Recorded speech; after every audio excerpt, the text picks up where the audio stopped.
Can you hear me?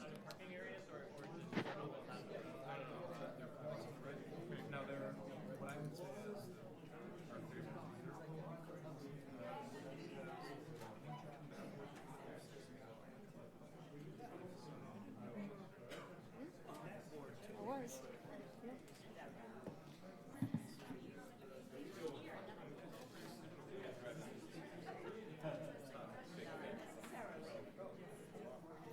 All right, may I have your attention? We're ready to start the meeting, please.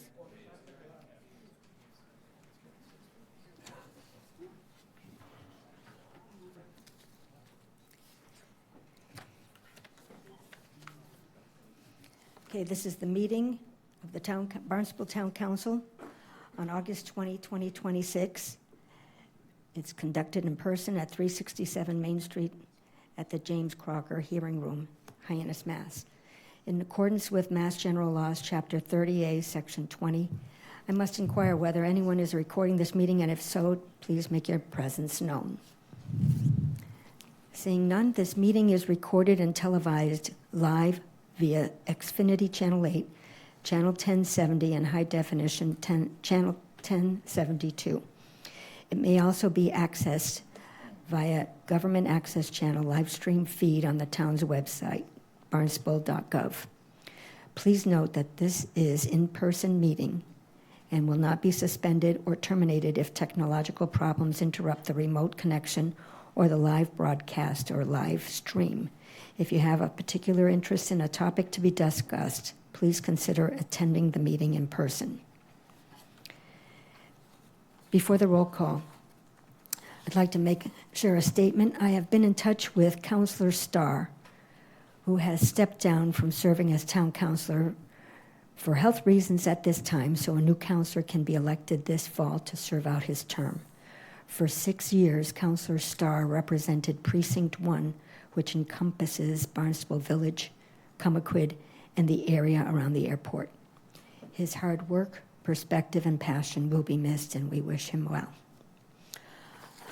Also, for the public's edification, I'd like to announce that the workshop discussion that was advertised regarding the retiree healthcare concerns as outlined in the petition sent to the town council will not be heard due to a lack of quorum tonight. In good faith and at the prompting of some of the retirees, I placed this discussion on today's council agenda, but unexpectedly we found out yesterday that we would not satisfy the requirements of a quorum to discuss this matter. Therefore, on the advice of Attorney Nober, we will postpone this discussion until after the special elections on October 13th, should the vote on today's agenda item 2027-22 affirm the special election for Precinct 1 as Precinct 13 has already been approved. Madam Clerk, could you please call the roll? Councilors Bloom. Here. Burdick. Present. Clark. Here. Crocker. Here. Crow. Deleuze. Here. Keene. Here. Levesque. Here. Ludke. Here. Scheingold. Here. Tamish. We have 9. Thank you very much. Councillor Lutke. Thank you, Vice President Clark. I'm here to talk about our veteran who's joined us tonight to lead us in the Pledge of Allegiance. And I think we have some pictures coming up. This is none other than Patrick Hill, the chief of the COM Fire. And you can see him in the front row. He's the best dressed man in the room, I would say. And beside him is the second best dressed man, Roman, his son. So welcome to both of you tonight. So you can see him in his fire chief uniform. And then if you look on the left there he is at a deployment that he had. And that was to Curacao off the Venezuelan coast in the Antilles. And he was down there following his F-15s, correct? He was a firefighter at Otis when the F-15s were there. So if the F-15s went anywhere, he went with them. So there he is, and he was down there, I think, about 6 months. And I believe he said it was either that or Iraq. And the decision was made by choosing names out of a hat. So he ended up there, and some of his fellow squadron mates ended up in Iraq. So there he is with some of the beautiful children down there. And I know when you do deploy to other countries, you do a lot of kind of nation building, soft diplomacy. So he was right in the middle of that. And thank you so much for doing that. It's a big part, and it's a huge component of being in the military. So I'm going to read your biography now. Tonight we are joined by Air Force Staff Sergeant Patrick Hill. He is a native of Centerville. Chief Patrick Hill grew up just across the street from the fire station where he now proudly serves as fire chief.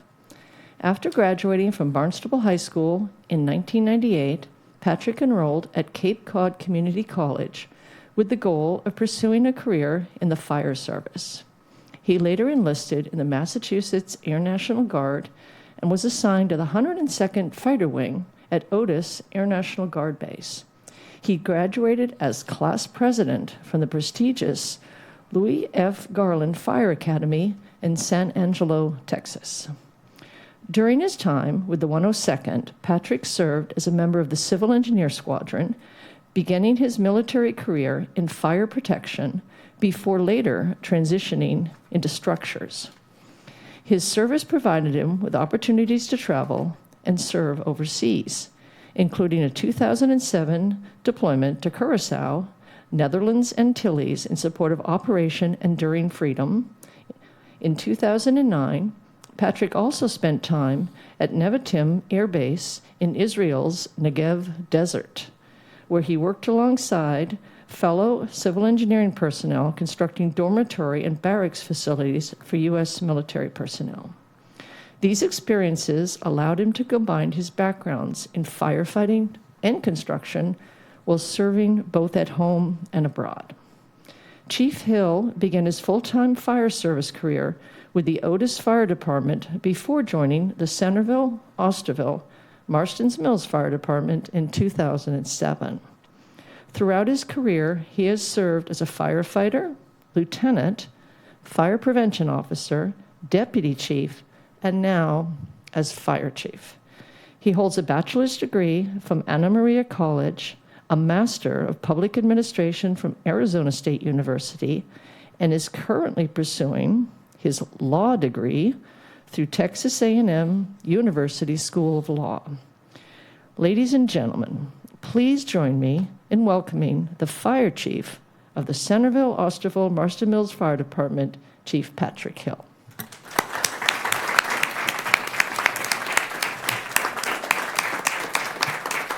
Thank you. Thank you, Counselor, for such a warm welcome. Thank you. I pledge allegiance to the flag of the United States of America and to the republic for which it stands, one nation, under God, indivisible, with liberty and justice for all. Please remain standing for the moment of silence. We remember Manny Jason, who is President Craig Tamish's brother-in-law, who served in the Barnstable Police Department in 1967. Manny was promoted to sergeant in 1973 and was patrol sergeant and watch commander until his retirement in 1998. Also, Gene Berman, his commitment to local governments was unmatched, including 32 years on the Zoning Board of Appeals, 18 years the Commission of the Licensing Authority, and the past chairman of the Traffic and Transportation Commission for the town of Barnstable.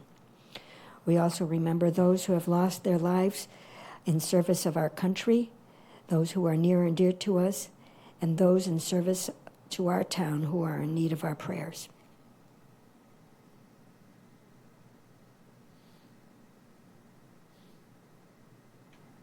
Thank you.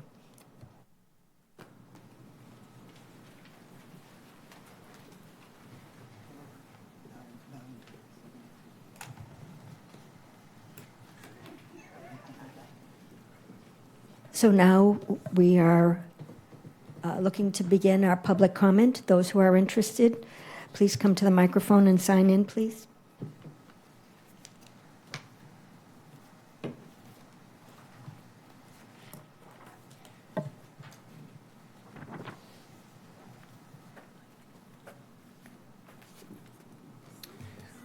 Good evening, afternoon. Thank you for your service. My name is Rick Brigham. I live in Hyannis, and I've been part of the NAN group, which is Neighbors Advocating for Neighbors in Need. And I wanted to come to thank you for setting up the meeting of the voters for September 10th at 6 o'clock at Barnstable High School. And I also wanted to suggest, offer, recommend an idea. That one of the things that's been very notable about what we call the NAN is the group, yes, there are concerns about the shelter in the community, but what really has galvanized the people is coming up with solutions, coming up with a better way to help the people that are in need in our town. So I was thinking, would it be possible to set up something like an ad hoc committee? I'd be happy to be a part of that. When I worked at the shelter, which I did for 27 years, I did integrate a group of social service providers. I think it's actually still functioning. It was coordinating the social service providers in order to coordinate their services for the people that were in need. So I'm pretty familiar with doing that sort of thing. And I thought we could perhaps research just the various aspects about different numbers in the town, what the condition is in the town, some of the policies, and in a very open and friendly way. And I was thinking about having maybe one or two counselors that would be a part of it, because I know the heart of the counselors who really do care for the neighbors that are in need in our community. And I think would add a great deal of weight, as well as giving a better understanding of how the town works in order to know what we might do to change the situation. We could do various research. One of the things, for example, is an organization in Falmouth called Belonging to Each Other. And their website is bteofalmouth.org, Belonging to Each Other. And what they do, they are very much a community-based group. So it's very much the individual customized response we've been talking about. It sounds like with a little bit of work I've done, I've reached out to get more information, but it sounds like they primarily do help people in the colder months. But in the 2024-25 season, they provided over 2,000 nights of warm, free housing. They worked with 82 people with their case management. They had 133 volunteers. So at the hearing, we had a great number of people. And frankly, I think there's a unity in wanting to do best for the people in need. That of the number that were there at the hearing, about half of that is the number of volunteers they have in Falmouth helping the people in need. So I think there's some real potential. If you could wrap up your comment? Sure, sorry. It was actually helpful to have that clock at the zoning board to know when the time was up. So I was thinking about ad hoc, maybe 8 weeks, so it would be, and then come up with some observations, recommendations. So thank you for your time. Thanks. Thank you. I failed to say that public comment is 3 minutes. Please keep your comments brief and to the point. At the 2-minute and 30-second mark, you'll be reminded to finish up. Thank you. Good evening, councilors. My name is Kathy Ledeck. I live in Barnstable Village. I'm here to talk to you about two things. On your agenda tonight, item number 2027-011, talks about taking of easements by eminent domain for infrastructure. In reading the materials on pages 6 and 7 of your meeting packet and looking at the maps, I have two questions. On the material and maps presented, there's no reference to wetlands, streams, or creeks, including any that might be underground. Infrastructure should not be placed in these areas nor in their buffer zones. Coastal banks and coastal bank buffer zones also need to be avoided. Was there an assessment along with ground truthing by staff done that identified if sensitive areas and their buffers are present in the areas to be taken by the eminent domain? The results of this should be in the material packet, but it's not described there. Also, with regard to trees, there's just very brief mention of trees. On page 6, it basically just says they'll be removed. Nothing about replanting using project funds outside of the easement area. So what if folks don't want grass and they want meadow plantings instead after the project is completed? What do? There's no description of any of that in the materials.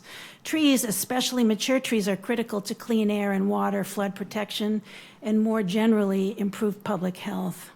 trees larger than 15 to 20 inches DBH, so you know that's about like this. They should be replanted outside the easement area, but we're going to lose tree canopy, so what's the plan? There's nothing in the materials tonight that describes that. So my second point tonight I want to mention in my capacity as the town of Barnstable's rep to the Cape Cod Commission, I'm here to share with you that the Cape Cod Commission staff are working on a regional open space plan. The development of such a plan was a recommendation that came out of the update to the regional policy plan and focus group meetings that took place last year. So the regional policy plan was updated in December of last year. The staff have been working on this regional policy plan for a few months. Meetings are going on with staff here in the town and with Barnstable Land Trust. We're really lucky here to have strong, knowledgeable staff and an engaged all-volunteer open space committee. So thanks to everybody that's been engaged on the project. And thanks to Commissioner Scheingold for his work on this open space committee. The next phase of this work includes seeking public input. So there are 4 public meetings coming up, and all residents are invited to attend. The closest one to us is on September 9 at 1 p.m. at the Barnstable County Complex Mary Pat Flynn Conference Room. The others are on September 3 at 1 p.m. at the Snow Library in Orleans, September 9 at 6 p.m. at the Wellfleet Library, and then September 10 at the Sandwich Center for Active Living. I hope to see you at one of those meetings. That's all for now. Thank you for everything you do for us.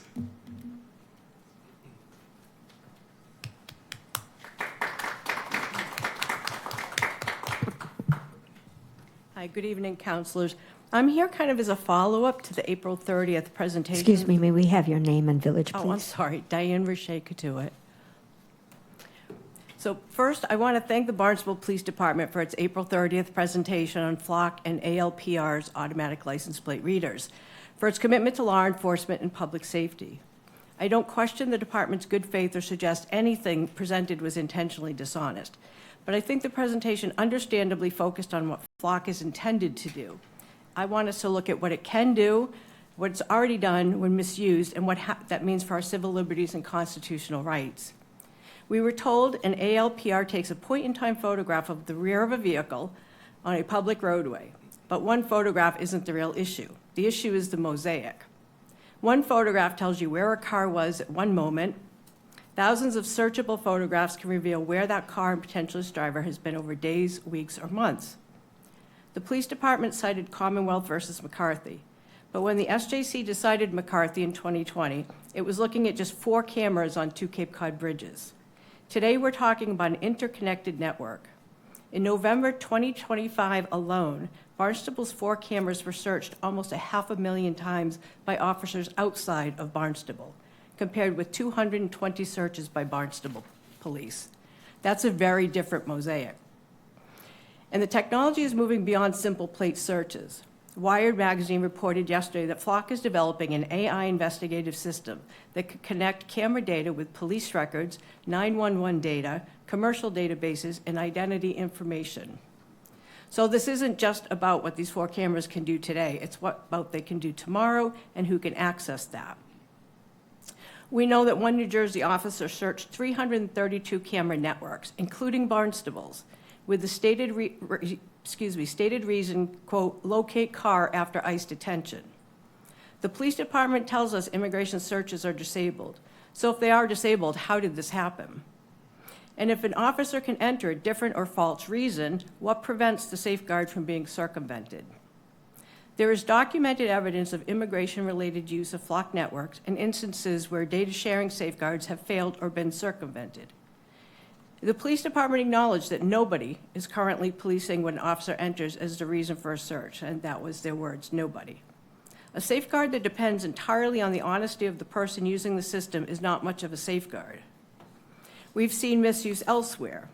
Recent reporting has identified more than 50 law enforcement officers accused of misusing Flock and other license plate reader systems, included for stalking. New Bedford has suspended its Flock system while investigating an officer accused of using it to track an ex-girlfriend. If you can conclude your comment. Okay. And in Texas, a deputy searched a Flock network covering more than 83,000 cameras while looking for a woman who had self-managed an abortion. This isn't simply a question of misuse. When ALPR system gets something wrong, the consequences can fall on an innocent person. The Institute for Justice has documented numerous incidents of innocent drivers being detained because of errors by automatic license plate readers, involving some cases involving detention at gunpoint. These are not hypothetical risks. So I'm asking the council to adopt an ordinance prohibiting the use of Flock or any other ALPR system to create or maintain a searchable database of vehicle location information in the town of Barnstable. I've collected over 150 signatures in a petition in support. This isn't about distrusting our police. It's whether we're willing to build a system capable of reconstructing the movements of innocent people simply because they drove down a public road.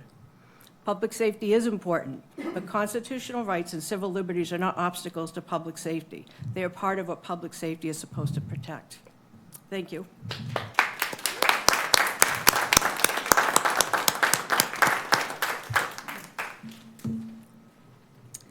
Good evening. My name is Kim, and I live in Cotuit, Pulsford. I'm here to ask this council to act on ALPRs. And actually, a week ago, I emailed all the council, and 5 of you responded, and 4 of you did not. And I hope that the 4 that did not respond will respond in the next few days. Here's what the data shows. The FBI studied Atlanta over 5,000 Flock cameras, the densest network anywhere. Homicide, rape, robbery, larceny, and shoplifting clearances all got worse. Motor vehicle theft improved by only 0.3%. In 2025, Atlanta solved 1 in 10 auto thefts. Flock failed to deliver what it promised. The ACLU estimates 100,000 Flock cameras nationwide. Critics point to privacy costs, abuse, and a database you can't escape. Len Phillips from DFlock Atlanta said it best. The trade-off was just a one-way transaction. ALPRs can track where we worship, seek medical care, attend political meetings. A Washington Post investigation found 50 officers accused of misuse, probably more now. Flock involved in 46. Their own CEO acknowledged misuse is likely, yet no warrant is required, and only 1 in 4 agencies have basic oversight. Our agreement with Flock is a purchase order. Their terms can change with a website update. The town attorney flagged they changed the choice of law from Massachusetts to Georgia without telling us. How can we guarantee any setting stays true if Flock changes terms tomorrow? Flock built a feature specifically to track people seeking reproductive health care.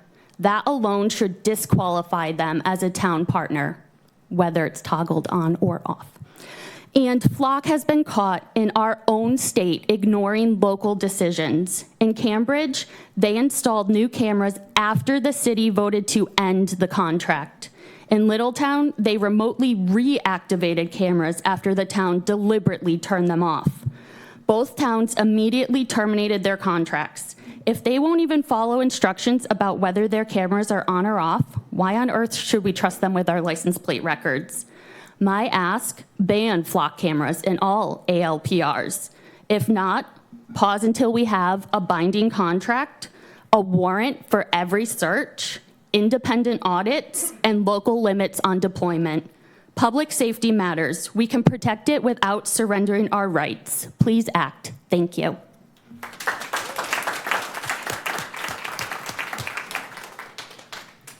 Good evening. My name's Deborah Cattler, and I live in Falmouth, so I am not a constituent. But when we're talking about tools of surveillance, such as automated license plate readers, which impacts everyone who drives here, I think we all need to have our voices heard. I come to Barnstable regularly, as do people from across the Cape and visitors from around the world. Barnstable is a center of commerce and community life on Cape Cod. It purports to be a welcoming place, but creating a surveillance zone around the town makes it less welcoming and could have negative consequences for the town's reputation and businesses. Should a person's movements really be automatically recorded and stored in a massive database simply because they drive into town? Even if that information is never used against them, knowing that you're being tracked can change how you behave and where you choose to go. A free society should not normalize that kind of surveillance. We especially need to consider the chilling effect this technology can have on our immigrant neighbors and others who may already have legitimate reasons to be concerned about government surveillance. We know there are people in this community who are afraid to leave their homes because of aggressive, intimidating, and even unlawful immigration enforcement.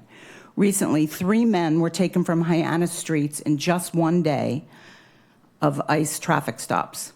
One wonders if flock data played a role in these encounters, and that's precisely the problem. Do we know? What we do know is that what ALPRs can do now is just the tip of the iceberg.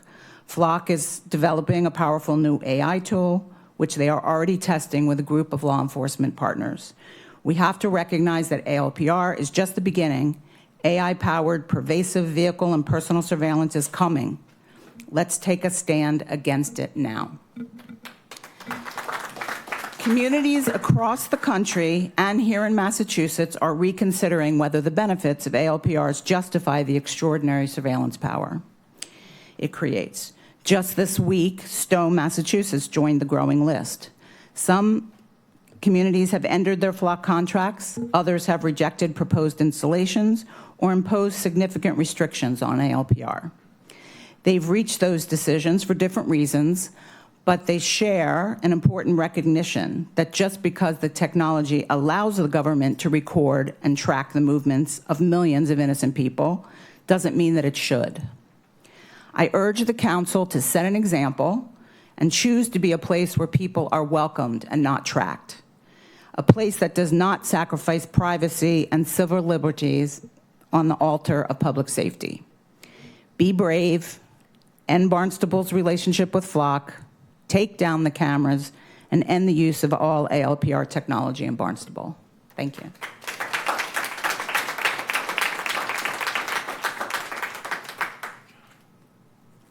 My name is Bob Richet. I live in Cotuit, and I will not take the full 3 minutes. You may not have heard, but Hopkinton, Mass. today terminated their contract with Flock after legal review determined that what they called statutory deficiencies made the agreement unlawful under Massachusetts procurement law. And whether it was intentional or accidental, the contract was written for 2 years with an automatic renewal, which pushed it past the mandatory 3-year review by the board to be voted on. So they canceled and deactivated all their cameras today. So while this just came to light today, we've not had an opportunity to examine the contract that you have currently with Flock. But we raised the question that if that was slipped through in other communities, could it have been slipped through in Barnstable as well? If you want the actual statute, it's Massachusetts General Law, Chapter 30B, Section 12B.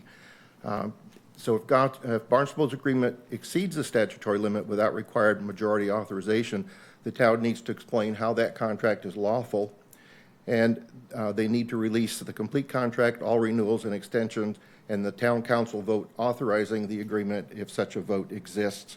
The question is no longer hypothetical. Massachusetts municipalities are being forced to examine whether their Flock contracts are legally compliant, and Barnstable should do the same. Thank you for your attention.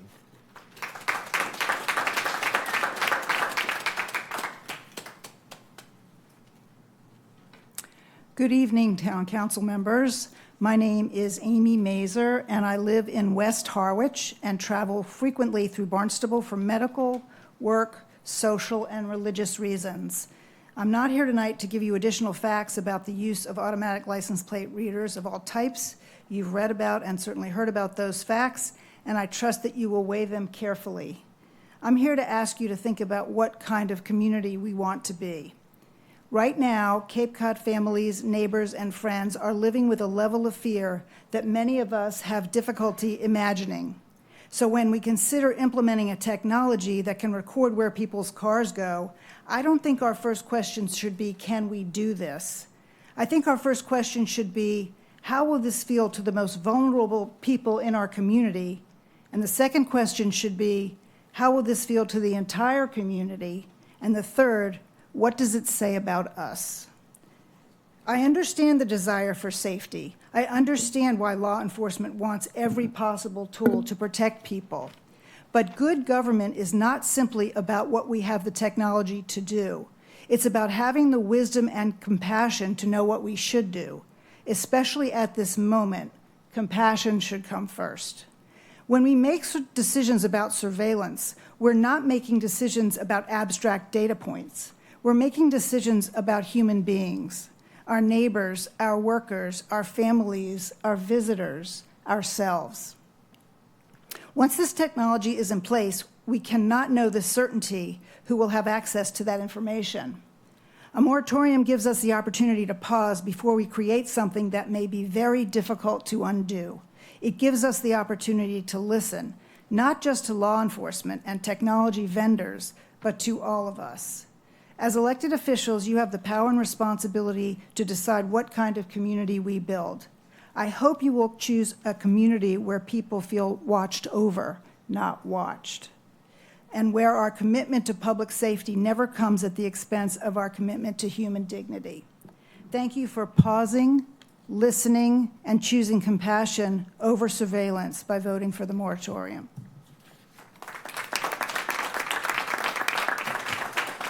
Good evening, council members. Thank you for all the hard work you do for us every day. We may not agree on things, but we're all here commonly together to make our community better. And I appreciate the opportunity to speak at public comment. Please identify yourself. Roberta Mock, Greenwood Avenue, Hyannis. First, I want to speak about our first responders.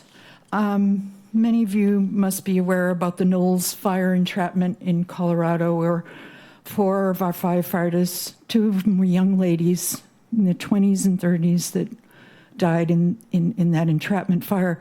It's 20 years high of entrapment fires, and I think about that. I think about that in church when we say prayers, that we should always keep our first responders in our prayers because they put their lives at risk, their families' lives at risk, with what they do every day to make our community safe. And I just honor them and am so grateful that people are braver than I that do that, choose that for their career. I want to touch on the subject of the West End with the herring run that used to be there before. Well, I think it's still there, but the Rotary. Because I went to a zoning meeting, and what came about was that even though I volunteered at 4 different locations in Woods Hole, I'm not a professional. Brad Chase is a professional. He is in charge of the American Glass Eel Project. He lives in Harwich and commutes to New Bedford. I wish our town would reach out to Brad Chase to the programs they're doing in Harwich. I admire that they've done so much work. I know Rhode Island has done the same work, being the ocean state. I'd like to see our town embrace the fact that we have so many professionals here in Cape Cod that could protect our critically endangered migratory wildlife corridor. Many that are, it's just the things that our community does as a whole affects the world because Cape Cod is that important. That's why we all live here. Any rate, so I just wanted to mention that. But the last thing, this is really important to my heart, is the process of treatment for mental health and the Cape Cod Commission. Those are the 2 things that I just want to make sure I can get in. Ms. Mock, if you could wrap up your comments, I'm going to please. try really hard. I think we need the process of treatment of mental health needs to be improved in our community and our whole country. I think we need to collaborate with the government to get at Otis a mental health hospital, or the state to open up the state hospitals, because people should not have to get arrested to get mental health treatment. That is really important. The other is Cape Cod Commission was formed to protect our community, and they're not doing that. I got involved with the, we didn't have, the seat was empty for the Wampanoag when the commission, they never should have voted on decimating by foreign private equity, Australia and Canada, decimating the Falmouth Coonamessett with an industrial solar complex that is so bad for our Cape Cod. I'm not going to give up on that one. Thank you.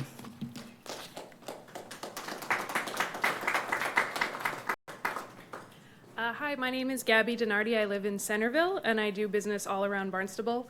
I'm just here to support all the previous comments concerning flock cameras and just add that as a resident here, I'm not interested in being subject to warrantless surveillance that has questionable accuracy and even more questionable data sharing policies with private institutions and other law enforcement.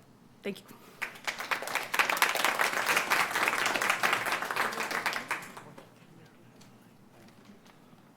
Hello, I'm Samuel Armitage. I live in North Falmouth, and I went to Sturgis Charter Public School, the school down the road, for 4 years, and I graduated just a few months ago. I would like to share all of the comments that we had on flock cameras and automatic license plate readers, and I would like to add some data about what Flock Camera has been doing with their data and how insecure the company is. It is entirely possible to access the footage on the cameras by simply pressing buttons on the cameras, as was shown by an investigation by Gainsec, which is a cybersecurity sort of newspaper. And in addition to that, it is possible to access, Flock employees were able to access the footage on these cameras simply because they were employees. Also, the footage was not deleted after 7 days on any of the cameras, even though that is what the company said would happen to the footage. Because of this insecurity for the data on the surveillance of citizens of Barnstable, I think it is incredibly important to not allow flock cameras at all in Barnstable, so that our footage is not only not misused by law enforcement, but also so that it is not misused by bad actors who can easily try to hack into these cameras and things like that. I simply don't want people like that to be able to access footage of Barnstable residents or anyone else who visits the town. Thank you.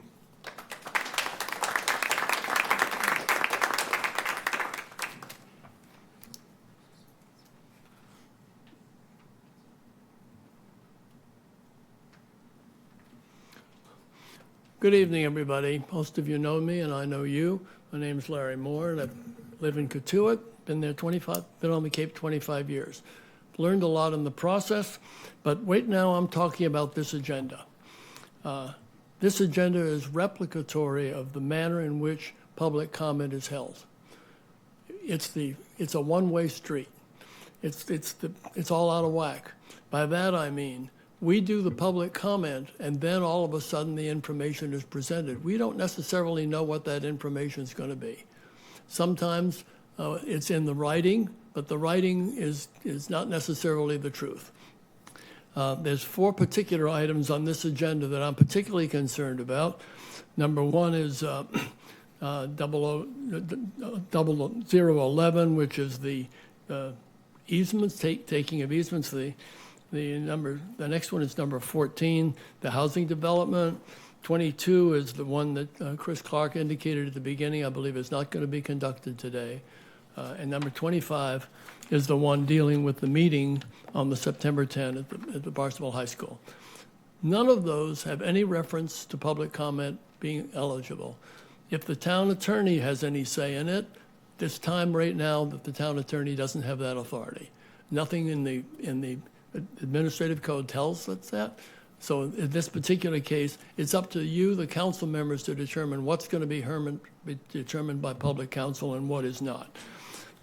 I'd like to follow up with Kathy Ledeck. Her comment, she gave a nice intro, but I'm willing to bet of the 3 council members who are in this particular precinct, and I think you're all here tonight, I'm wondering if you've given notice to your constituents.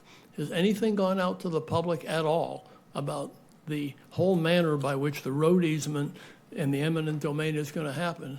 There's a specific exclusion regarding eminent domain that there's no money involved. In other words, there's some excuse or method by which whatever taking of their property, they don't get anything for it. Well, those people should know that. They should be in a position to protest it if they wish to do so.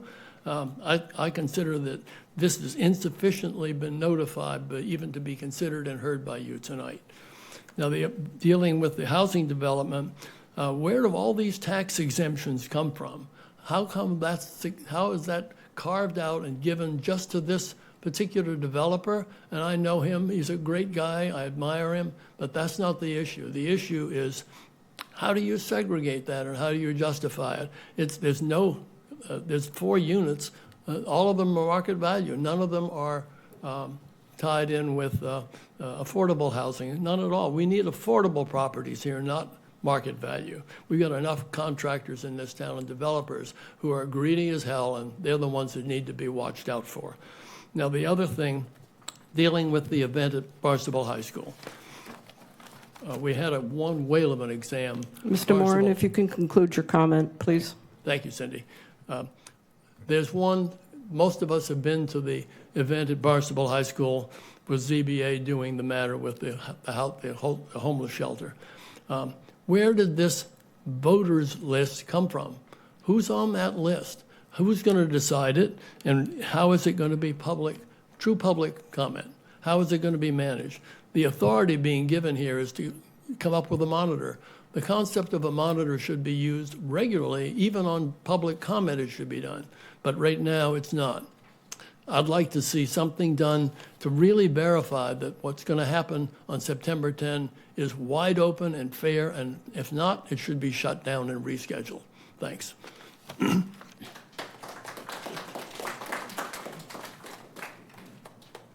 Good evening.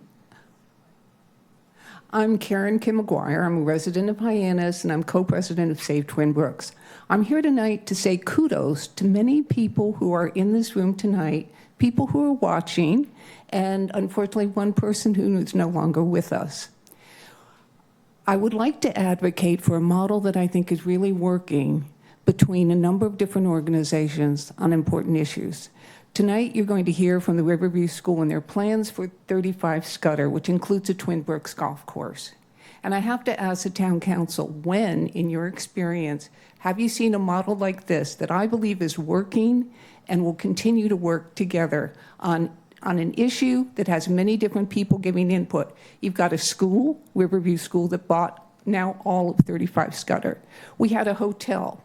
The former owner of the Irish Village, was actively engaged in discussions about what was going to happen with the property at 35 Scudder and the Twin Brooks Golf Course.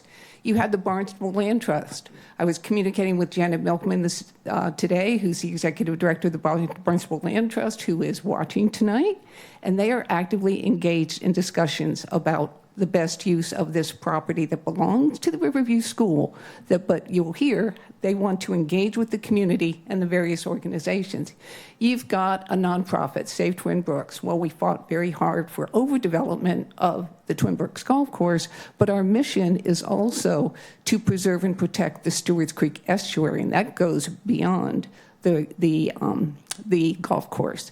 And we have at the time that we started, we built up over 600 followers, and those were people from your precinct, from Lisa DeLuz's precinct, north of the property, Betty Luddig's precinct, east of the property. Get my east and west of the property. And then I also want to say thank you to the town councilors. So we had town council attending meetings, land trust, nonprofit, school, hotel, and then I understand that also the Riverview School, you're going to hear about their engagement with town staff. So I just want to say that model works. This is an issue that has been going on for many years, and many people had different ideas of what should happen to this property. Look at that model. It's going to continue again. And I think we have to look at that as an example of a good model that works for this town, of people working together and working on issues. So thank you all, because I know you all contributed to the success.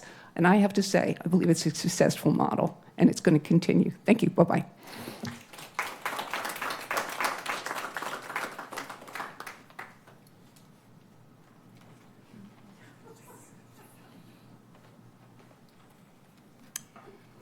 Good evening. My name's Barry Kennedy. I come from Hyannis Precinct 13. And thank you, Town Council, for holding these meetings. Thank you for all the attendees that come to these. Thank you for all that are on Zoom watching us at this moment. I have an issue which I think all of you will react to all at once.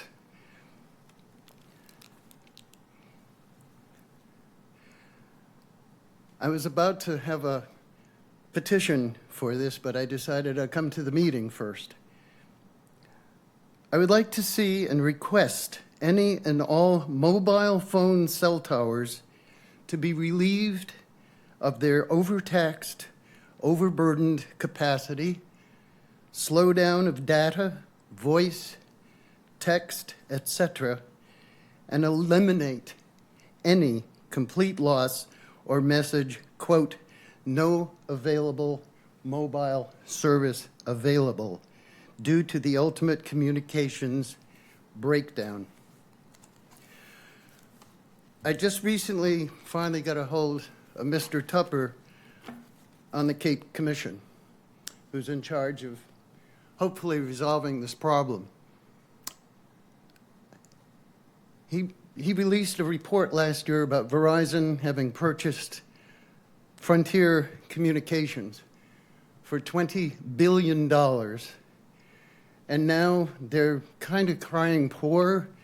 They've offered to pay $20 million on their behalf for the installation of the Cape's fiber optic networks. And they're also waiting on a $20 million grant or loan from the federal government. Even if this comes about, there's a slight problem. There's a shortage of tower installing companies or people.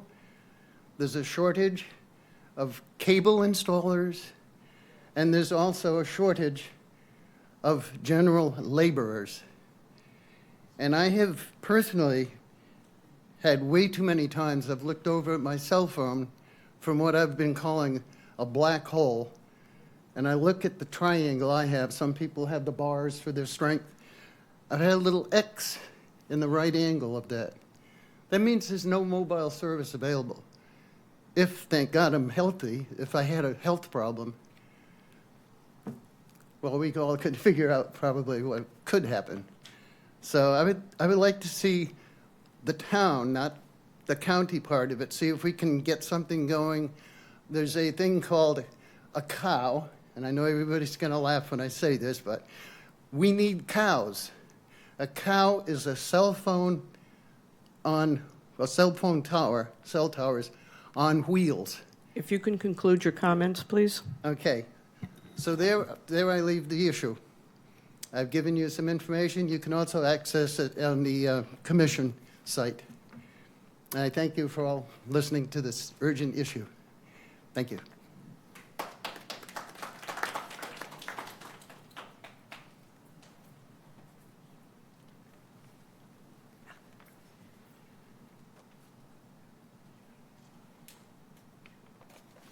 Good evening, everyone.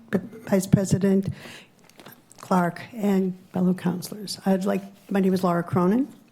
I'm a resident of Hyannis, but tonight I'm speaking to you on behalf of the Greater Hyannis Civic Association, of which I am president. And I want to speak on behalf of the presentation you'll be hearing from the Riverview School Friends Together project. Back in March, the Civic Association board voted unanimously to send a letter of support to the Cape Cod Commission for this project. We found it to be very in meeting with what we look for as partners with Hyannis Village. And this is a true partnership, as Ms. McGuire talked about earlier, is that it's a whole model that we can really get our hands around. And if you've ever attended some of the meetings, this is one that they're showing great communication and public involvement, feedback, and they're listening. They're already starting their project. They had their open house. We had our ribbon cutting. It was wonderful.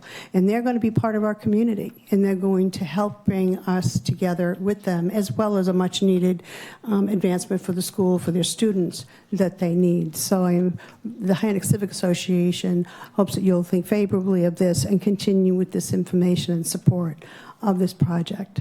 And one of the other things that, Hyannis Village much needed open space, and this is going to preserve that very sensitive ecosystem that's down there by preserving some of that with the Barnstable Land Trust, but having that input as to how it will be used and how it will be accessed. So we congratulate that as well. And part of it, some people have said, well, gee, what are you going to do with all that tax revenue you're losing from what was there? I forget the number.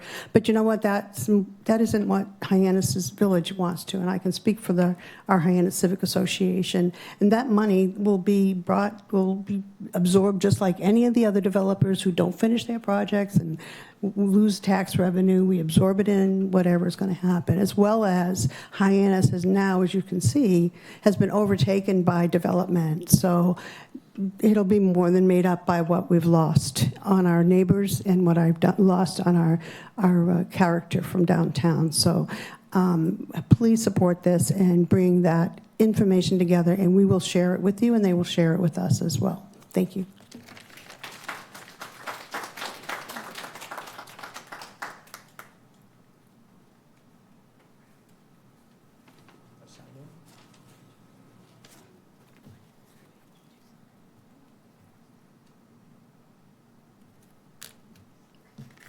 I'll be brief. You're probably anxious to get this over with. You've heard some statistics about, my name is Paul Seber. I live in Cotuit. The other people talking about the license plate reader and Flock and all that have given you statistics. I'm here mostly to give you the benefit of my many decades of wisdom. In general, I believe most public servants are honest people. They put forth a decent effort to do a decent job. Some people go above and beyond regardless of compensation. Some people are simply marking time. And that's fine. I don't have any problem with that. That's the way humanity works. We have to have a higher standard, though, for certain aspects of public service, one of them being law enforcement. I believe they sit the same bell curve. They're a cross-section of people. But I grew up in Dorchester and Southie in the 50s and 60s. I'm not naive about what goes on with law enforcement. They can be seduced. A cousin comes in from Ireland on a fishing boat under the radar. The guns go to the IRA. A blind eye is turned to the bookie running out of the Codman Square smoke shop. I may or may not have experience with those items. I understand how they can be seduced from the straight and narrow. And again, those are isolated incidents. I'm not concerned about those. But the times are different now. I was a consultant in IT for 40 years. I've been out of the game for 10, 15 now. And even back then, I understood the power of distributed databases and information collecting. There's a reason Stop and Shop, you swipe the card instead of coupons in the newspaper, because they used to go crazy figuring out how putting something on sale would affect the volume that's sold. I made a lot of money off of Maxwell House in White Plains, New York, helping them with that 40 years ago. Like I said, times are different now. You look at especially the immigration customs enforcement agents. On one hand, they're comical. They're running around like cosplay morons. They're kitted up with body armor like they're in the infantry. They're running around with long guns with 30-round clips. When has law enforcement been involved in a 30-round shootout anywhere in this country under normal circumstances? It hasn't happened maybe once a decade. What bothers me most about that is they don't identify themselves. They're masked up, they don't present government identification, and they try this judicial warrant horse crap. The reason I mention that is we've gifted law enforcement something called qualified immunity, which means we give them the benefit of the doubt and we isolate them from civil actions regarding their individual actions during law enforcement. I feel that... Please conclude your comments. Yes, two things. I want to see Barnstable get out of this network because while the isolated instances of this being misused for tracking ex-lovers and all other kinds of horsepucky, it's really more of a civil rights union that's happening, issue that's happening across the country, and the ICE agents are hiding behind qualified immunity. And local law enforcement should be careful about this, because the next logical step, if these masked up agents are continue to be allowed to run rampant, is the population, the people, will simply take away qualified immunity, and law enforcement agents will be subject to civil actions when they misbehave, like shooting someone through a passenger window and claiming that they were being threatened by the car. So that's that.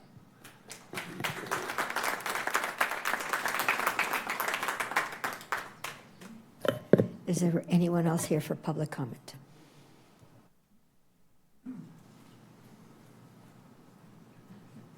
Hi, Eric Schwab from Hyannis. How you doing today? Craig is not here, so I can't yell at him.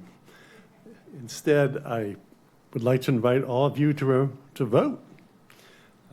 Early voting starts on Saturday, the 22nd. I'm sure Janet will be busy.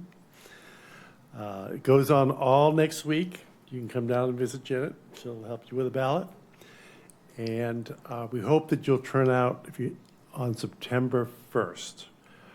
We hope to have a good crowd at least the Barnstable polling stations for my candidacy for Barnstable County Commissioner. You may wonder why I want to be a county commissioner. My wife asks me that frequently. The reason is pretty simple. The destruction of Hyannis that we witnessed over the last few years has spread to all 15 towns in various degrees. We need to take steps to protect our drinking water. We need to take steps to present our wallets. And we really need to change the aesthetic that has been brought to our communities by outside developers.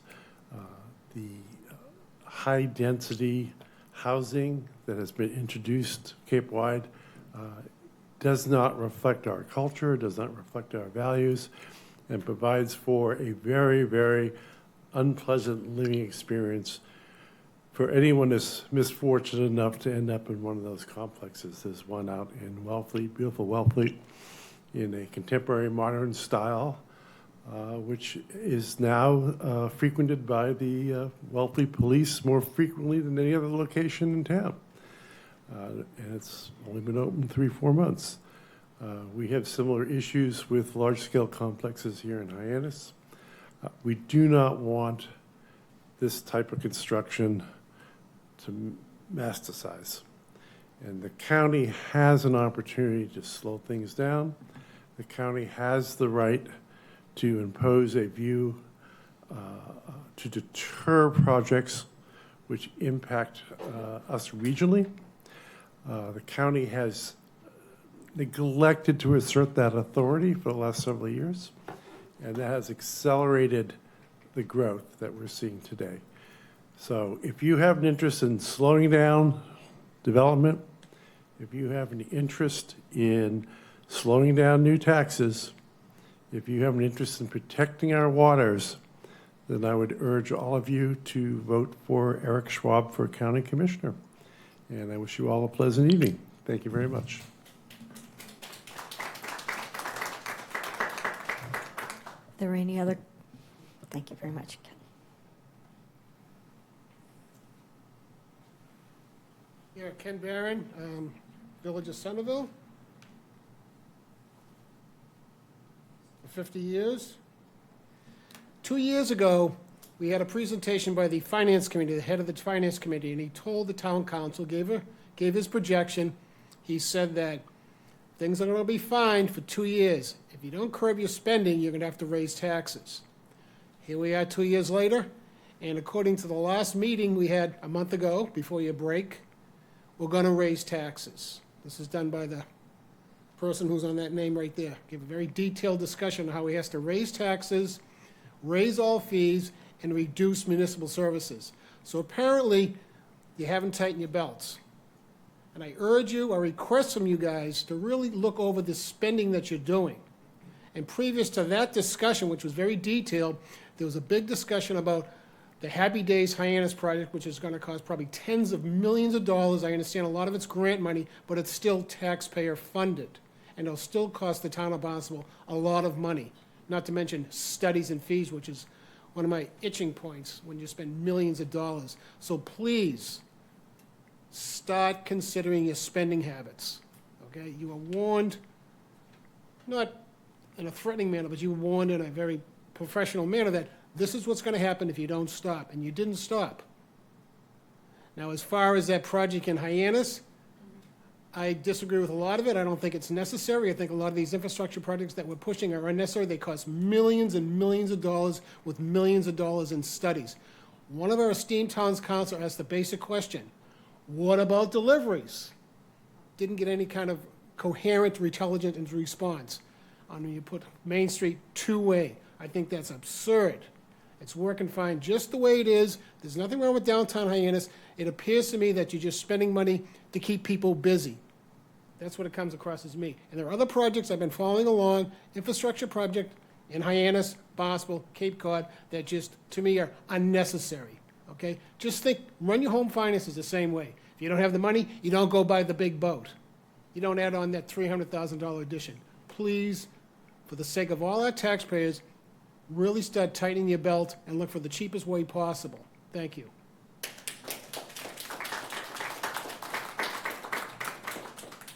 Thank you very much. Anyone else here for public comment?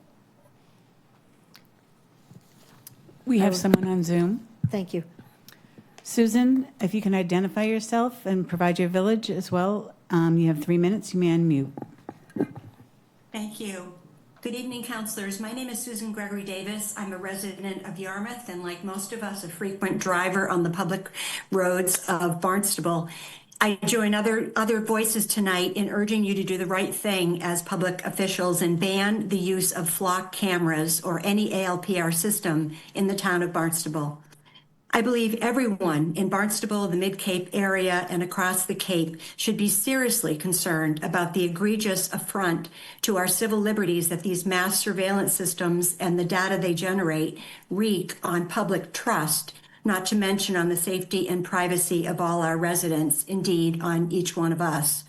Moreover, in the words of Mahatma Gandhi and other moral thinkers, the true measure of any society is how it treats its most vulnerable members.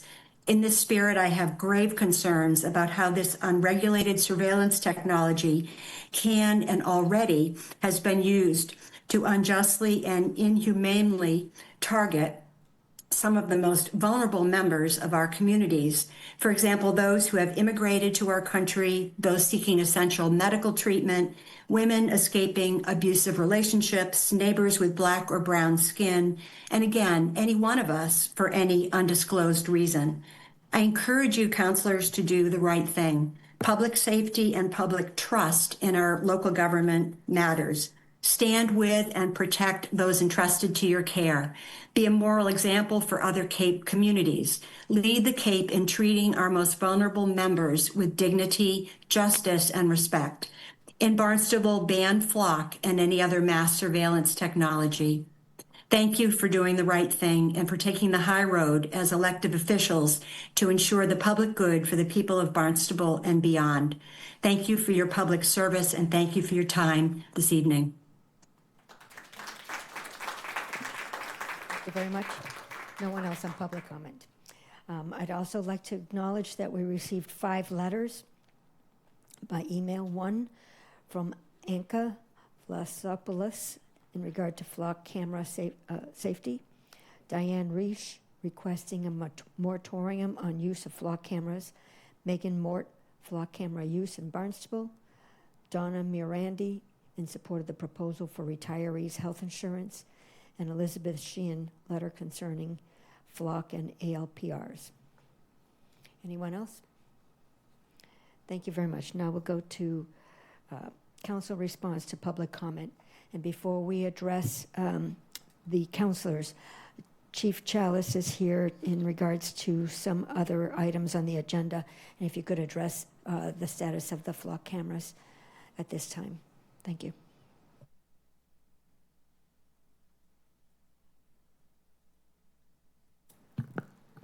Good evening, everyone, and thank you, Vice President Clark, for the opportunity to speak tonight. And thank you to everyone who came out to share their concerns about our use of flock license plate readers. I want you to know that we're listening. We've heard the concerns loud and clear about how long data is kept, who else can access it, and under what circumstances, whether we share information with federal agencies, and whether the system could be misused. These are not abstract worries. They're the same questions that are being raised across communities in the state and across the country right now, and we're taking them very seriously. Since these concerns were first raised in the spring, we have reviewed our internal policies, adding strict language on audits. We've locked down our settings limiting who can access our data. We've adopted new security measures regarding retention, and we've always had strict limits on who internally can even access the flock system. This is a tool that has helped us solve real crimes and keep people safe, and we'd like to continue to use it. But we also understand that we have to be transparent in our use of this technology, earning the trust of the community by showing a history of responsible use and ensuring that there are adequate guardrails in place.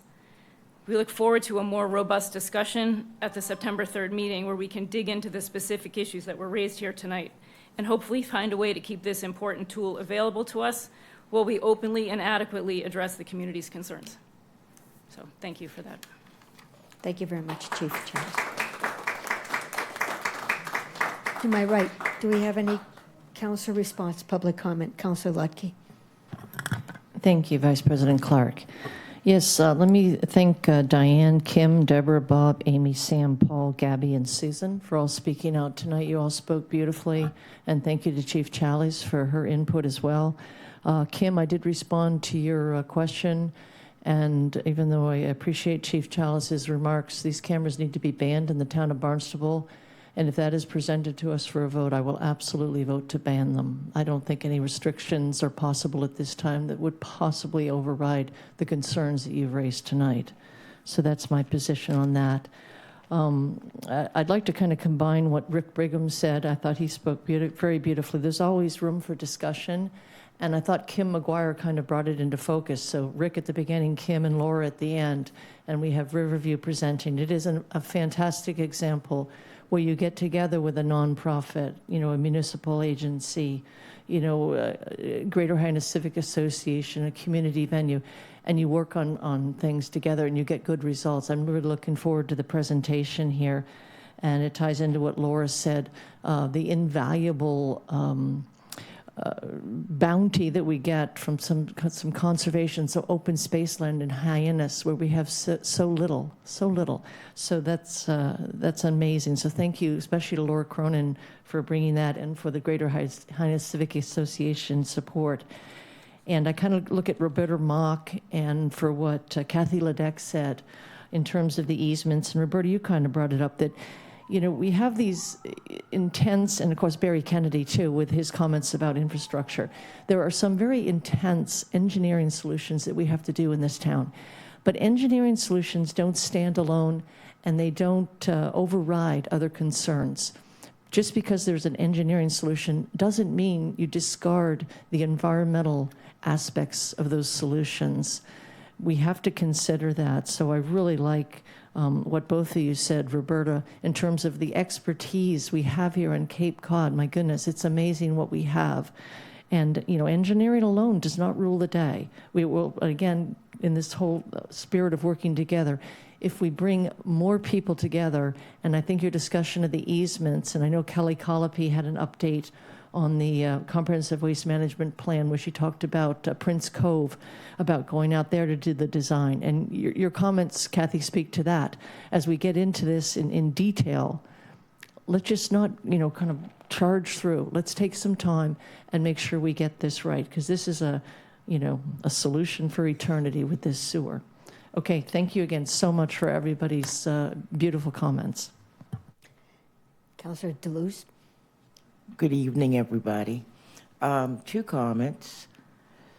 The meeting prior to that, when they talked about making Main Street two ways. I myself think that that's kind of ridiculous, especially at this time with the town being so broke. There's nothing wrong with it right now. Bring it back up when there's more money. It's just foolish to do something like that. The cost would be tremendous, and we're already in the hole. They want to raise taxes, less service, and make a perfectly good street go the other way. It's just dumb. Thank you. Any other councilors? Councilor King. Thank you, Madam Vice Chair. I just want to thank the folks who spoke about the automated license plate readers and particularly the flock cameras. I think we all probably read at some point 1984, which was set 42 years ago. And back then, the technology really didn't allow Big Brother to be watching. My real concern is that now the technology is in place and Big Brother will be watching. As someone noted, just because it's technologically possible doesn't mean it's desirable. And I think it's really up to us to start setting sharp, sharp limits on what that technology is doing. Thanks. Any other councilors? Councilor Levesque. Thank you, Vice President Clark. Just want to thank everybody for coming in today, and your input is heard and understood. That information needs to be restricted, but I also support, and I think this is where this is important to have a discussion. I would very much like to hear what our police department has to say. I think to say that no matter what you say to me, I'm going to vote against it, and in the next voice actually say, let's have, we always have room for a conversation about another subject. I think that's duplicitous. But the idea that we're going to have a robust discussion, we will hear concerns. I actually haven't completely decided which I was going to vote because I haven't heard from the other side of our police department, which, over the years I've come to respect greatly, and the men and women who work for our police department don't want to misuse information. And I also know of instances where those flock cameras have saved lives of our citizens and our residents, and without,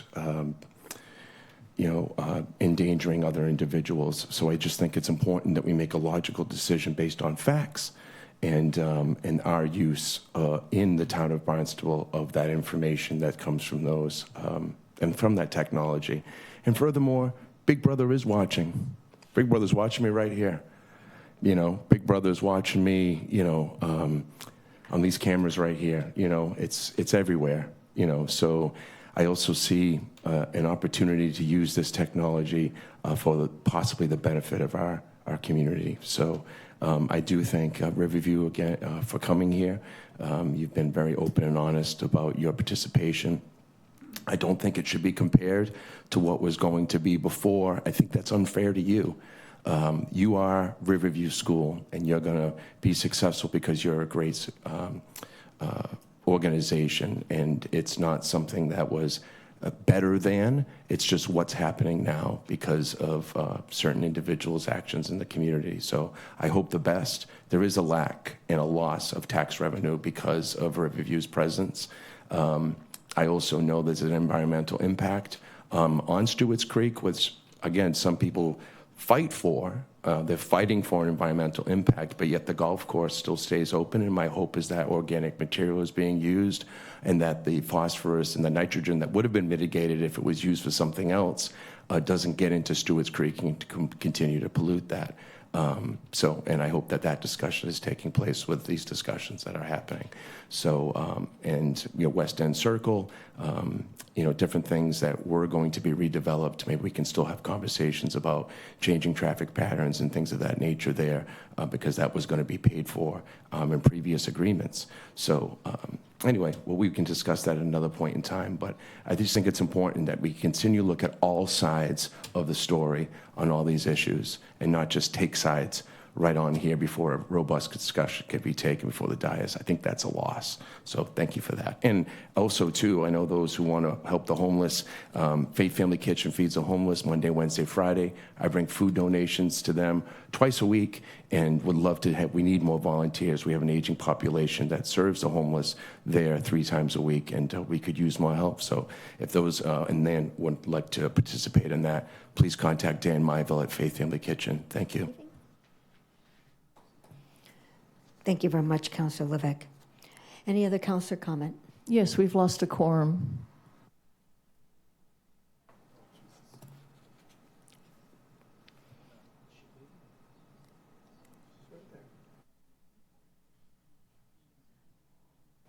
Thank you very much. Okay,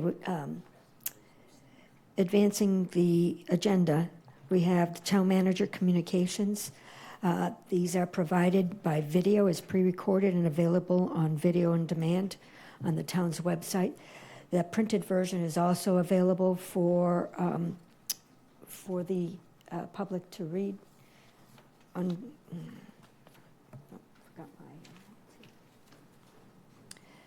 Under town manager communications to the town council. Town manager Ellis tells us that at the last town council meeting, there was a robust discussion or presentation by Finance Director Mark Milne to speak to the council and the public about our sustainable fiscal budget strategy. To address this challenge, the town must identify new revenue streams, such as water infrastructure investment fund and property tax overrides, which our finance director plans to address at the first town council meeting in September to bridge the gap between the town's operating and capital needs and available resources. On July 22nd, the Zoning Board of Appeals voted to overrule the building commissioner's issuance of building permit, which was the building permit for the proposed homeless shelter at 440 West Main Street in Hyannis. Vice President Clark, that's 460 West Main Street. Thank you very much. There are several remaining permits that are associated with the shelter permit, but are not directly related to the use of the first floor as a homeless shelter. At the end of our summer season, the lifeguard schedule is printed in this schedule. The town of Barnstable has received numerous complaints from abutters about noise generated at the Osterville West Barnstable Road pickleball facility, and also heard concerns about traffic safety during school hours. Staff have been in discussions with residents, users of the facility, school department, Barnstable Police, and other communities on the Cape to work on potential resolutions. The town manager serves as a town representative on the Cape Cod and Islands Bridge Coalition, and there's information about upcoming meetings and updates on the bridge schedule in his report. And also there are updates from Tammy Cunningham, Assistant Director of Human Resources, who provided us with an update on the Town Hall Elevator Repair Project, and Kelly Colopy, the DPW Communications Manager, who provided Water Resources update including the Comprehensive Wastewater Management Plan.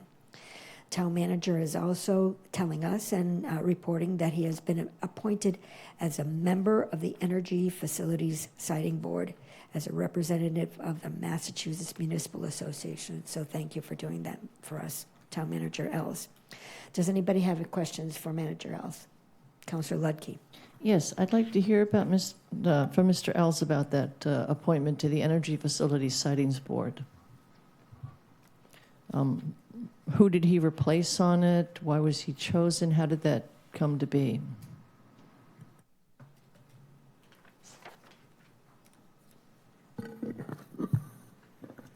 Good evening, Mark Ells, Town Manager.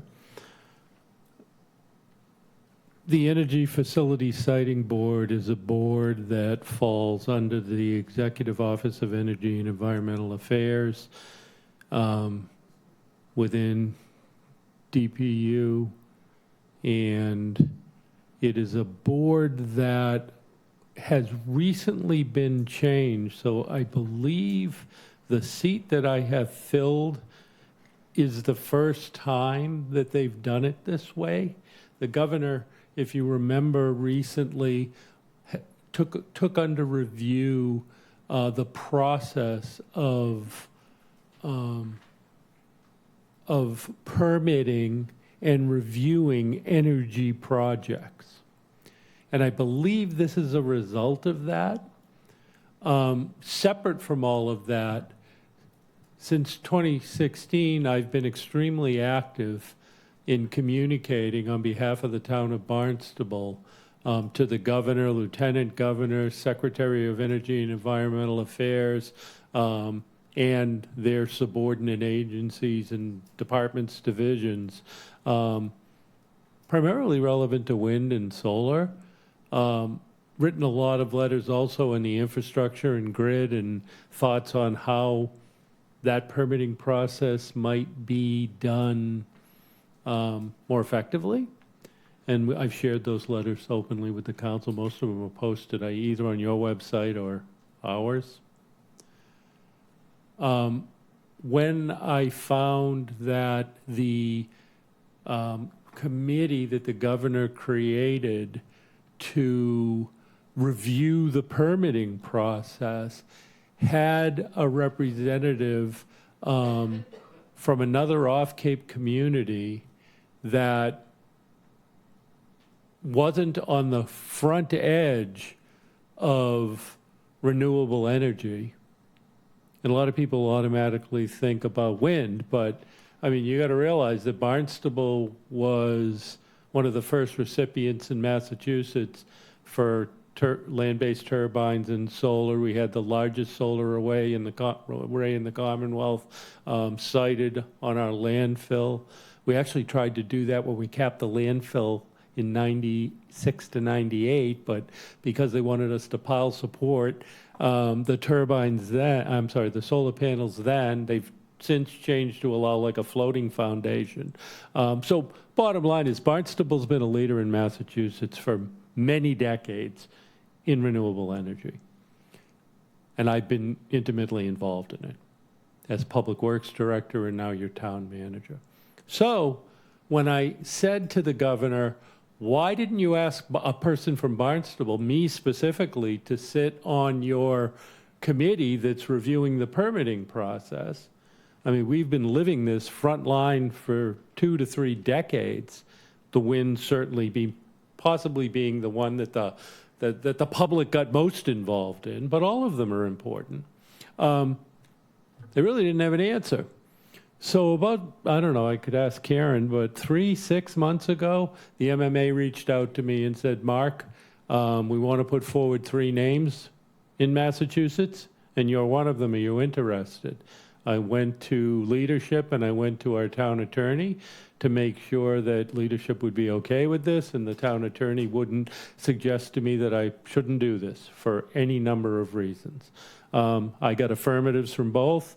And I went through the process of submitting all my personal, professional, and, DOR, everything, information, and the governor reviewed it, and she chose me, and she appointed me to this committee. And it's my understanding that I'll serve as long as she's governor, and then the next guy, I think she can replace me, but otherwise, I think my term is as long as she's there. And then whoever comes in next would appoint others. So that's how this came about.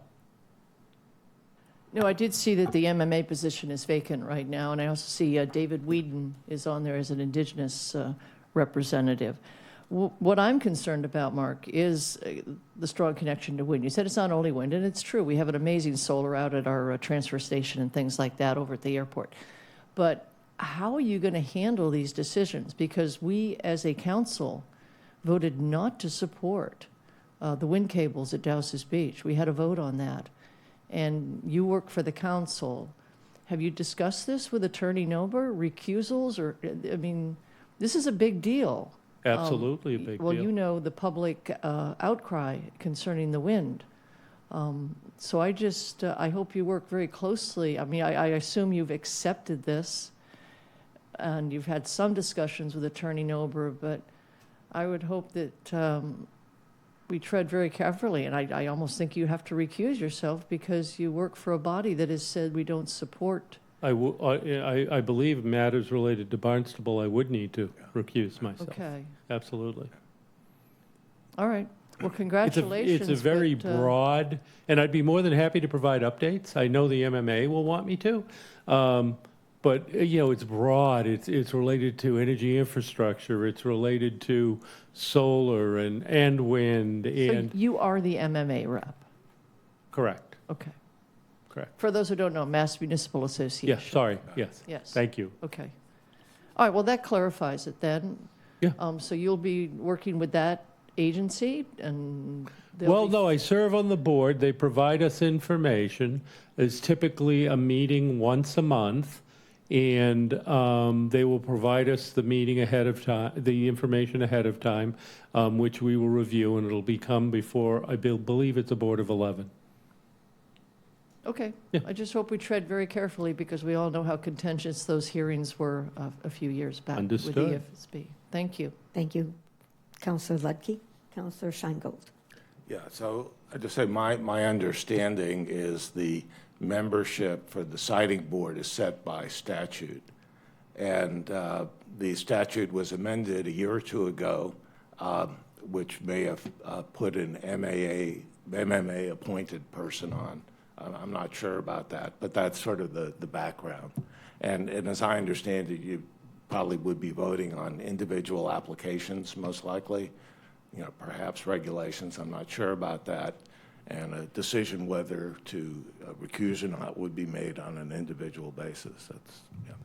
That is actually, and I need to file disclosures, which I'm in the process of doing within a stated time frame. And if for some reason, truthfully, it became problematic, I would not continue in the role, quite honestly. I would go to the governor and explain that. But at this point, there's been no reason identified to me why, especially given the experience that I have had here, certainly in Barnstable, that couldn't be beneficial broadly to our fellow cities and towns across the Commonwealth through my position of representing MMA. Thank you very much. Anyone else have questions for the town manager? I do have a question regarding some of the comments that were brought up at public comment. Given that agenda item 2027-011, the order authorizing taking of road easements by eminent domain is not a public hearing. Do you have any comments? Yeah, Director Santos is here. We were provided those questions ahead of time, so he'll be ready either now or whenever you would like to address those. Okay, thank you. We'll take care of that afterwards. I just wanted to make sure because it wasn't a public hearing. Yeah. Thank you. I think it's also important, the first item I had in there, talking about how we proceed relevant, and I know one of the public comments was relevant to budget and budget management. I think it's very important that we continue our dialogue relevant to fiscal policy and revenue strategy. Director Milne did a wonderful job in a workshop for us.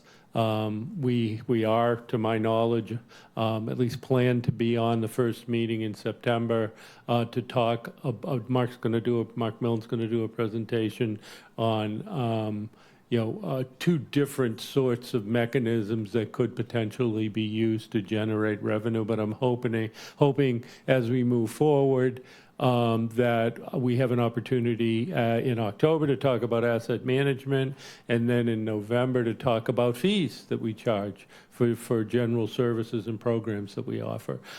These were all things that were in Director Milne's presentation. We are not in a financial hole or deficit. We are managing within our budget, and we need the council's continued involvement to do that effectively. And that's what I've been asking for, and I will continue to ask, and it seems as though that's being scheduled out now so that we can continue these discussions. Thank you very much. Thank you. I did find it of interest. I did share with Director Milne this article that came through the Barnstable Hyannis patch that about the communities that have the highest and lowest property tax bills.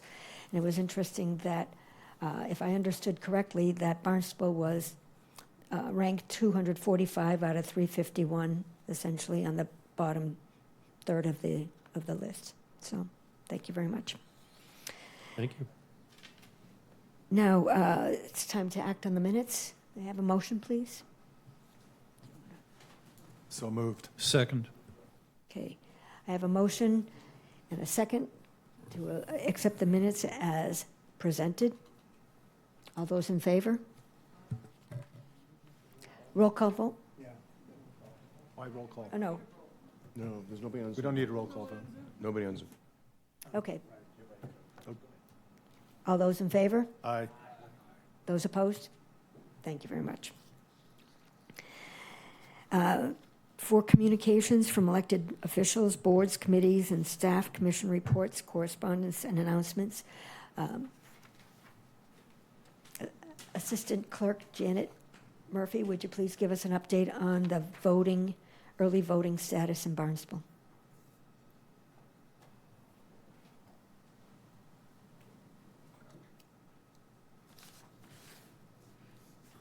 Good evening. Regarding in-person early voting for the town of Barnstable, we have one location, which is 200 Main Street in Hyannis. It's the old Hinckley building, as known, but it is a town office. We have had in-person early voting there for the last couple of years. The first day of in-person EV voting is Saturday, August the 22nd. That's from 8 to 12. And it'll go all the way through to Friday, August the 28th. Saturday and Sunday, they'll be from 8 to 12, and then Monday through Friday, it'll be 8:30 to 4:30. And you are welcome to call the town clerk's office with any questions you have. Our phone number, 508-862-4044. Thank you. Thank you very much, Janet Murphy. Next, we'll have the presentation from the Riverview School update on 35 Scudder Lane in Hyannis. 35 Scudder Ave. Madam Chair. Sorry. Councilor Lutke. Could I just give a quick update from boards and Oh, committees? I'm sorry, I missed you. Yeah. I just wanted to update because we are meeting next week. This is the subcommittee on zoning and regulatory, and we're working quite steadily on home occupations for those residents in our residential neighborhoods throughout the town of Barnstable. Individuals in the residences are authorized to have home occupations. We're working on a regulatory structure for that.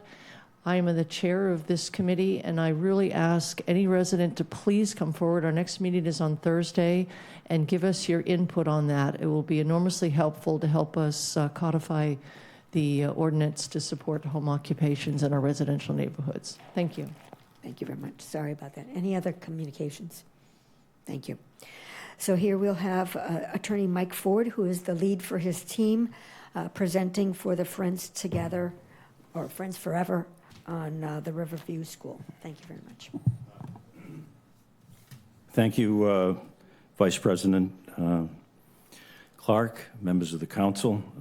As you indicated, my name is Mike Ford. I'm an attorney working with the Riverview School on the exciting Friends Together project.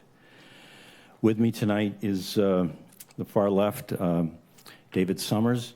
David is the executive director of the Friends Together program. Immediately to my left here is Stuart Miller. Many of you may know Stuart. Stuart is the executive director of Riverview School. And behind me is Jen Hockerman. She's with CVS. It's an architectural firm who acts as the architect for this project for the Riverview School, and she'll be participating in this presentation as well. Madam Chairman, throughout the permitting process, we have made an effort to stay in touch with the town. We have given council leadership a couple of updates as to where we were at.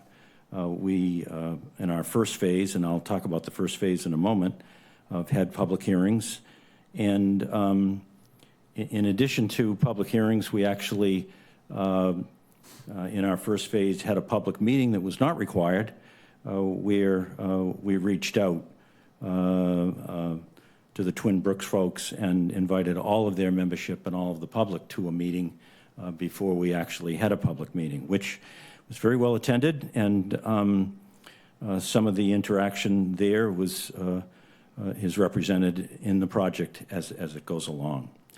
So this overview tonight, what we're going to try to do is tell you a little bit about the Friends Together program, and then where we are from a regulatory standpoint, and we have some slides to kind of show you where we are and where we hope to be 6 months out. And then I'm going to talk briefly about phase 2 that's coming up, and what the regulatory process is for that. And we'll talk a little bit about the future of other phases that may come forward for the program. And then we'll talk about a conservation restriction that Riverview intends to place on the property. And the partners we've been working with on that, the BLT and the Twin Brooks folks, for quite some period of time. And our request that the town join us in the planning, drafting, and bringing forward that CR process. And I'll talk about that a little bit as well. So it sounds like a lot, but I think we can get that all in the next 10 or 15 minutes or so you can continue on with your business. So with that, I'd like to turn to Stuart Miller, the Executive Director of the school, to start our conversation.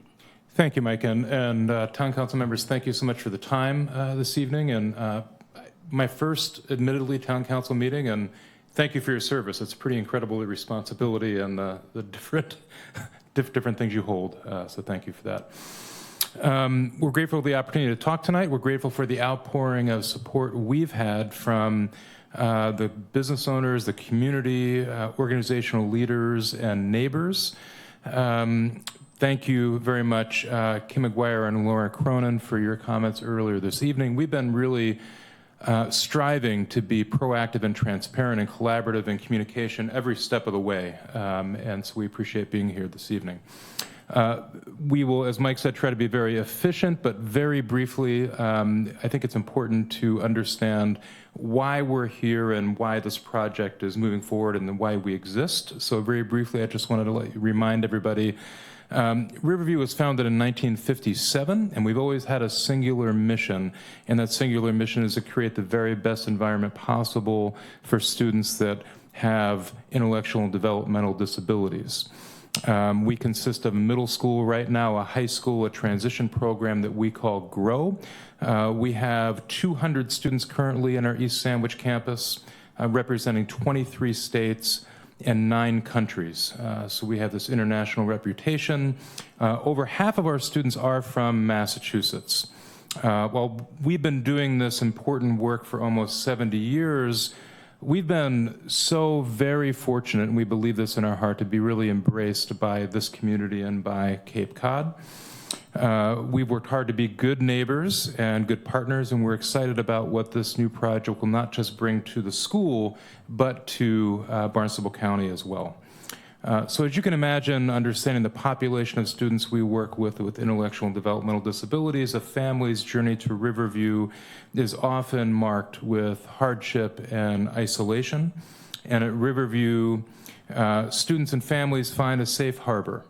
And oftentimes, for the very first time, students are valued members of a community. They have friends. They develop strengths, discover passions, and gain skills, confidence, and independence. And the result primarily is that students really discover who they are and all they have to share with the world. It's an amazing organization to be a part of, I'll tell you that. And with 30 community business partners here in Barnstable County that provide internships to our students because they believe in our mission. One outcome that we're really proud of is that our students are very highly contributing members to society. 75% of our alumni are employed. And that is a great statistic, but when you put that statistic in context, it's a very sobering reality that 15% of adults with intellectual and developmental disabilities are employed. So our 75% of our graduates are employed, while 15% of adults in this population are employed. So that tells you the kind of growth that happens at this school. And while all of these great things happen, and it's not an understatement to say lives are truly transformed, then students turn 22 years old. And there's something that's called the cliff, which is that school services stop at 22 years old and transition into adult services. And they have to, at that point, just because of age, leave this community that they've felt so importantly a part of and had such success in, and have to start all over again. And so with the founding of Friends Together, we're able to expand our mission so this will no longer be the case.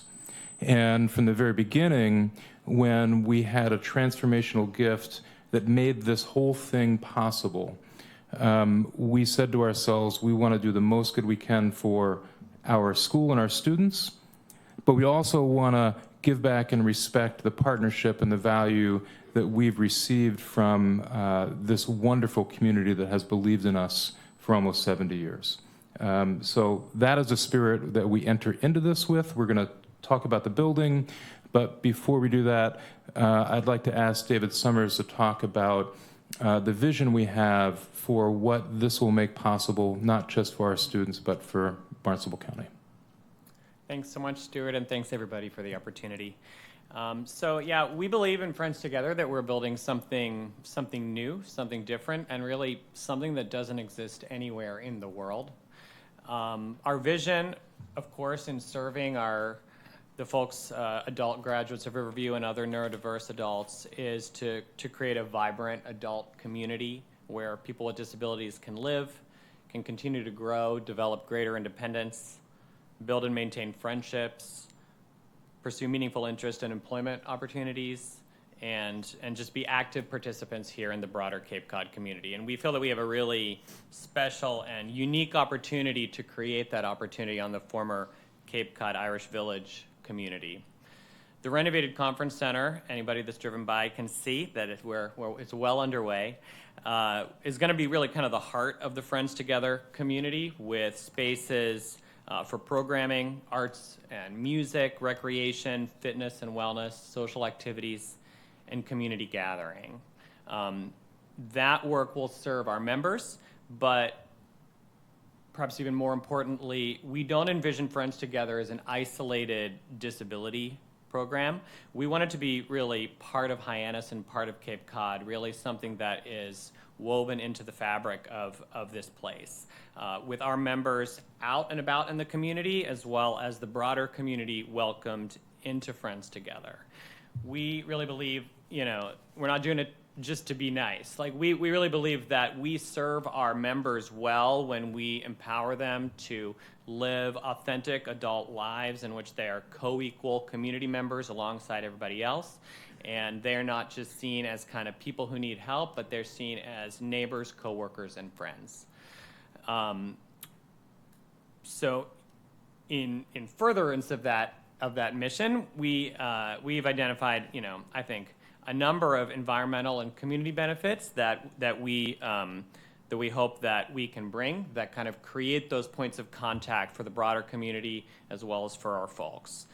Those include within the renovated conference center, a new and improved health club and gym, which will continue to be accessible to the community. 1,500 community members had a membership there prior to the construction. A large space, sort of gymnasium/event space that can be available for large events, low-cost events, as well as public, rec leagues, youth sports, etc. Elsewhere on the property, a farm, a general store, possibly a child care center, as well as, importantly and crucially, and as we've heard about tonight, preservation of land and natural resources with walking trails and 20 acres or more of publicly accessible green space here we live in a beautiful place here in the Cape, but in Hyannis, we know how limited that green space is. So we're really just so excited to be able to create that and to work with the town to create that. In the current state, we still have a lot of things to figure out, and that's sort of just the beginning. We like to think that there may be a number of additional things that we haven't even dreamed up yet that we'll do there. But in the current state, we spoke to the town at the beginning of this process, and we did come to understand that the town, it was a priority for the town to keep that property in active use. So we did. We had a rigorous search to find an operator of that golf course because we understood that the town didn't want it to sit empty with a construction site nearby. So we did find somebody to operate it for probably just this year and next. It has been reduced from an 18-hole golf course to a 9-hole golf course, which we believe does reflect a positive environmental impact. The other half of the golf course we turned into a Frisbee golf course, which recently I heard is the 23rd most popular out of 158 Frisbee golf courses in the state of Massachusetts. So people are taking advantage of it, which is kind of cool as well. So that's kind of where we're going as well as where we are today. I thank you so much for the time. So I think with that context, it might be a good idea for Jen Hockerman, who's our architect, to show you how the campus is going to take shape. Hi, everyone. Again, Jen Hockerman, SV Design. So this is what was there before. I think we all remember it, but it was did not have a lot of transparency to the outside in terms of the functions that were inside. We've worked carefully with our consultants, with the Cape Cod Commission, and with the town to design something that is instead going to look like this when you approach it. So it's quite a transformation. We hope that everybody will enjoy it. This is the front entry of the Friends Together piece. So again, trying to take away some of the hardscape, introduce plantings, create a really friendly and welcoming entry point. And so this is an example of what we're doing going forward with the exterior design. And here's where we are now. So maybe takes a little bit of imagination to see how these photos are going to transform into this rendering, but I promise it's going to happen.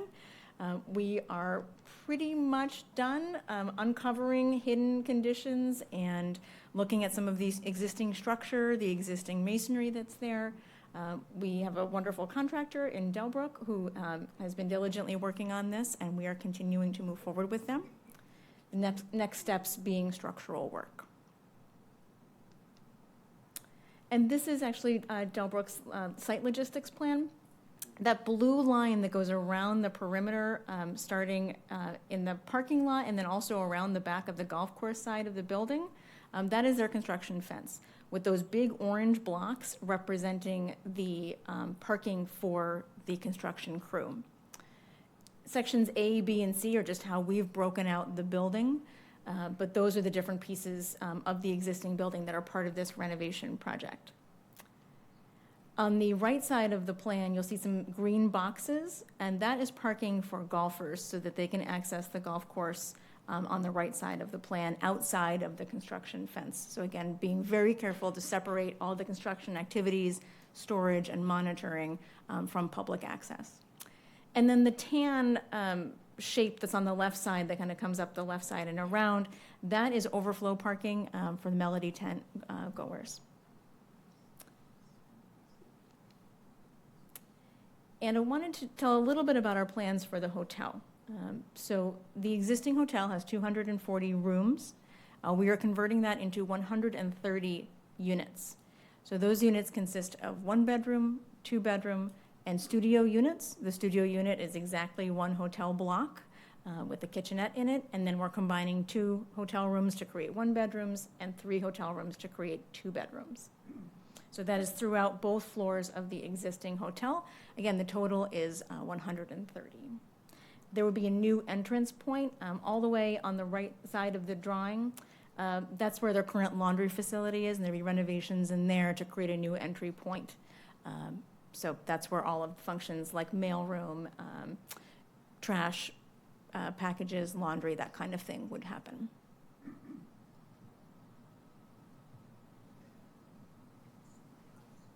Thank you, Jen. I'm going to just update you where we are from a regulatory standpoint and a permitting standpoint. So phase one, which is the resort itself, which is under construction, went through, as you're probably aware, a review by the Cape Cod Commission and was approved. Came back to the town of Barnstable and was reviewed at site plan review and approved there. And demolition and building permits have issued, and construction is underway.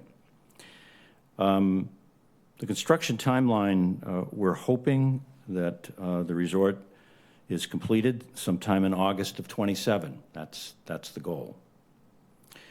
Now, I should back up just a moment and tell you that when we first met with the town at the Riverview School, after the golf course was purchased, all of Friends Together was going to be placed on the golf course, because that's all we owned at that particular point.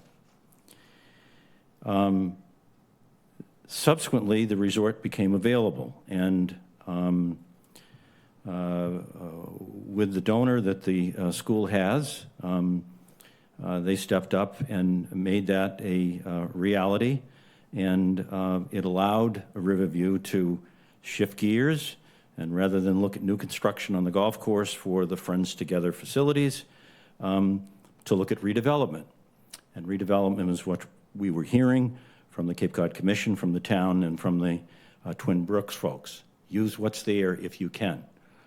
Once they owned that, that became a reality, and that design, which is being implemented now, was able to take place. The long-term plan was still, let's go back to the golf course for phase two, and also within phase one, and start building some housing, because housing is an integral part of the Friends Together program. These folks not only need the school to participate in that program, but they need a place to live, and staff needs a place to live. So the hotel became available, and we went through the same process again. The same donor was able to step up and assist assist the school with that particular purchase. And that allowed Riverview to look at the hotel as a redevelopment possibility. And so that's what phase two is, which we're submitting for review by the Cape Cod Commission. Jen has just described it, where we're looking to convert all of those hotel units into 130 units for staff and for students of Friends Together. That's phase two. That will require a full DRI review. Phase one was simply a DRI exemption. The difference there being that the phase two one triggers multiple mandatory DRI thresholds, and so a complete review is being undertaken. We have been referred by the town Site Plan Review Committee, and we're in the process of finalizing our application to file it with the Cape Cod Commission. So that process will involve the appointment of a subcommittee, and then the subcommittee will hold a series of public hearings, which there will be notice to abutters, obviously, and then it will go to the full commission on another public hearing for a vote. So that will go through what we understand is the kind of the customary and usual DRI process.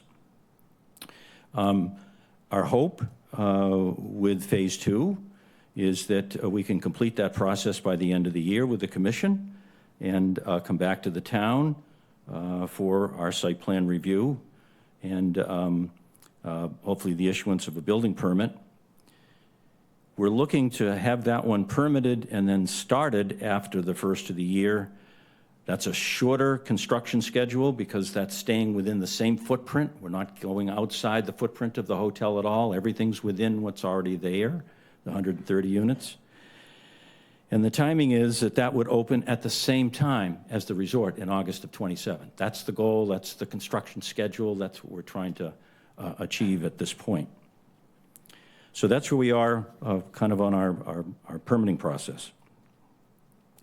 So we've mentioned a couple of times a CR, and I had Jen leave that up on the screen, that particular site plan.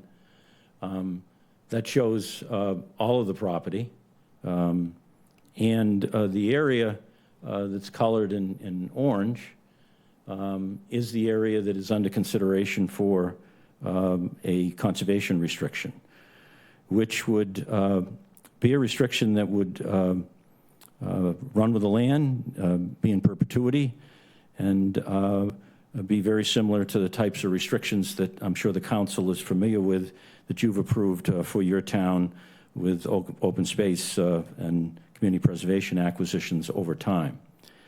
This one, however, would not be one that the town needs to buy. This is one that Riverview would place on the property itself, and it would run with the land and be in perpetuity. We have worked with both the BLT and the Twin Brooks folks on this concept from day one. The timing to bring this forward will be when we get to phase 3, which is the golf course. There really are no concrete plans for the golf course at this point, nor is there a time for construction out there. We need a lot more input. We need to do a lot more thinking, and we need to see how phases 1 and 2 come out and the school gets up and gets going. But we would like to bring that CR forward with not only the support of our partners to date, being the BLT and the Twin Brooks folks, but also the town of Barnstable. And so to that end, it's been suggested to us that the town might be a good holder of that CR. In other words, be the grantee and hold the conservation restriction. And that the town is interested in public access to Main Street from this property, from these trails, and from this particular site.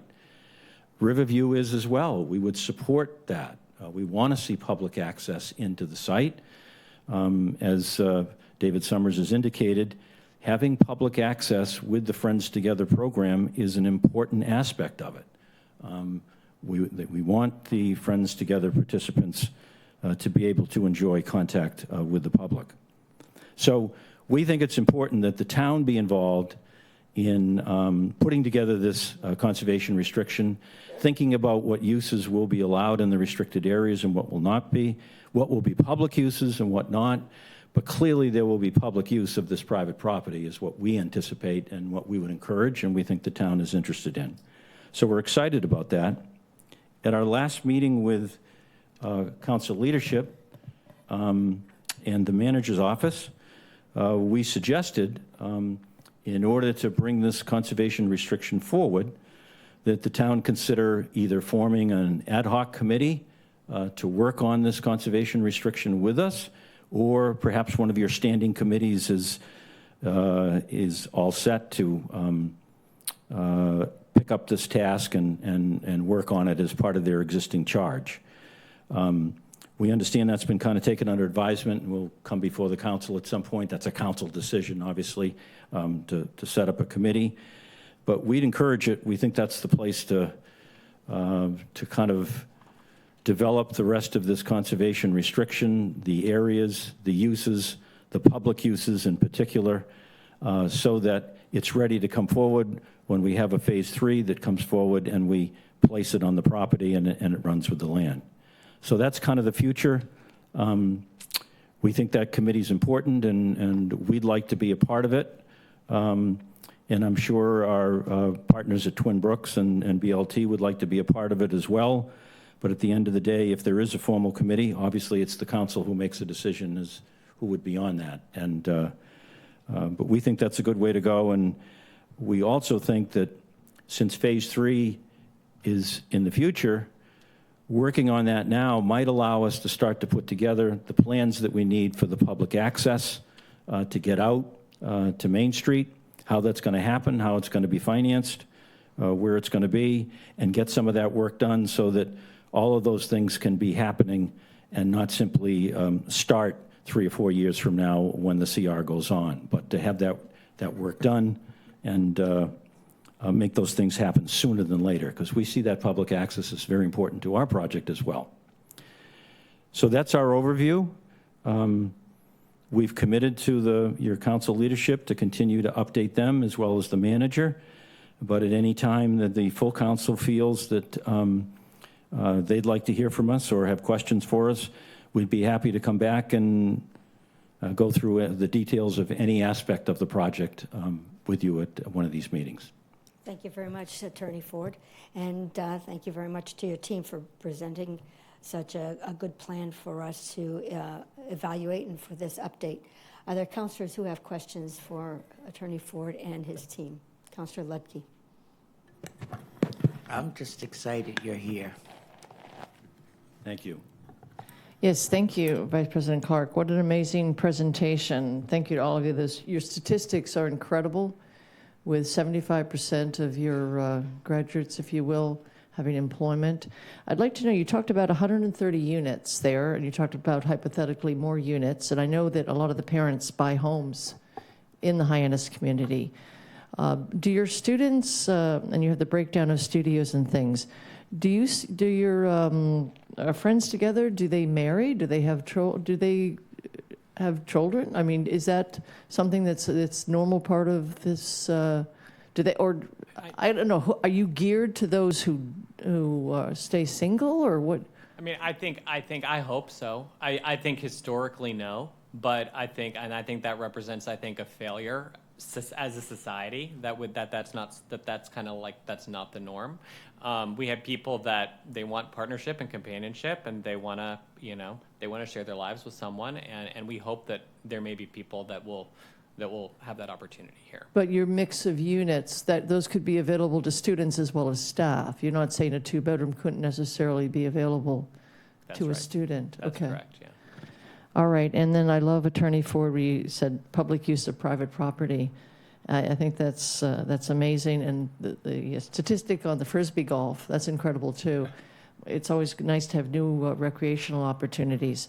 But I love the idea of working together, and I already mentioned it earlier during public comment. But, to the east, with the exception of that one piece of property that's owned by the bank, which is owned by a private individual, all of that town is property of the town of Barnstable.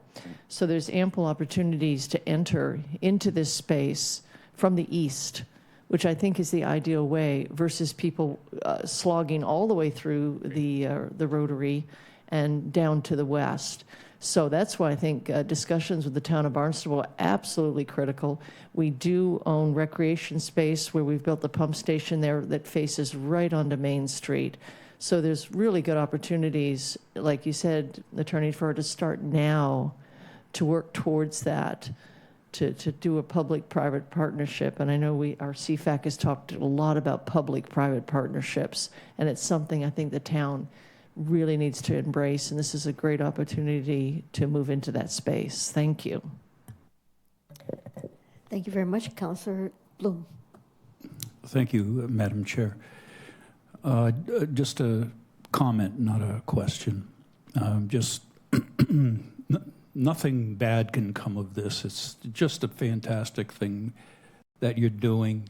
I'm so grateful that you have chosen Hyannis to do this in, and I just can't wait to see what comes of this, because I think it's going to be fantastic. You folks are going to be great neighbors. Thank you. Councilor Scheingold. Yeah, I also say that this sounds like a great proposal. My question is, so I understand there are state rules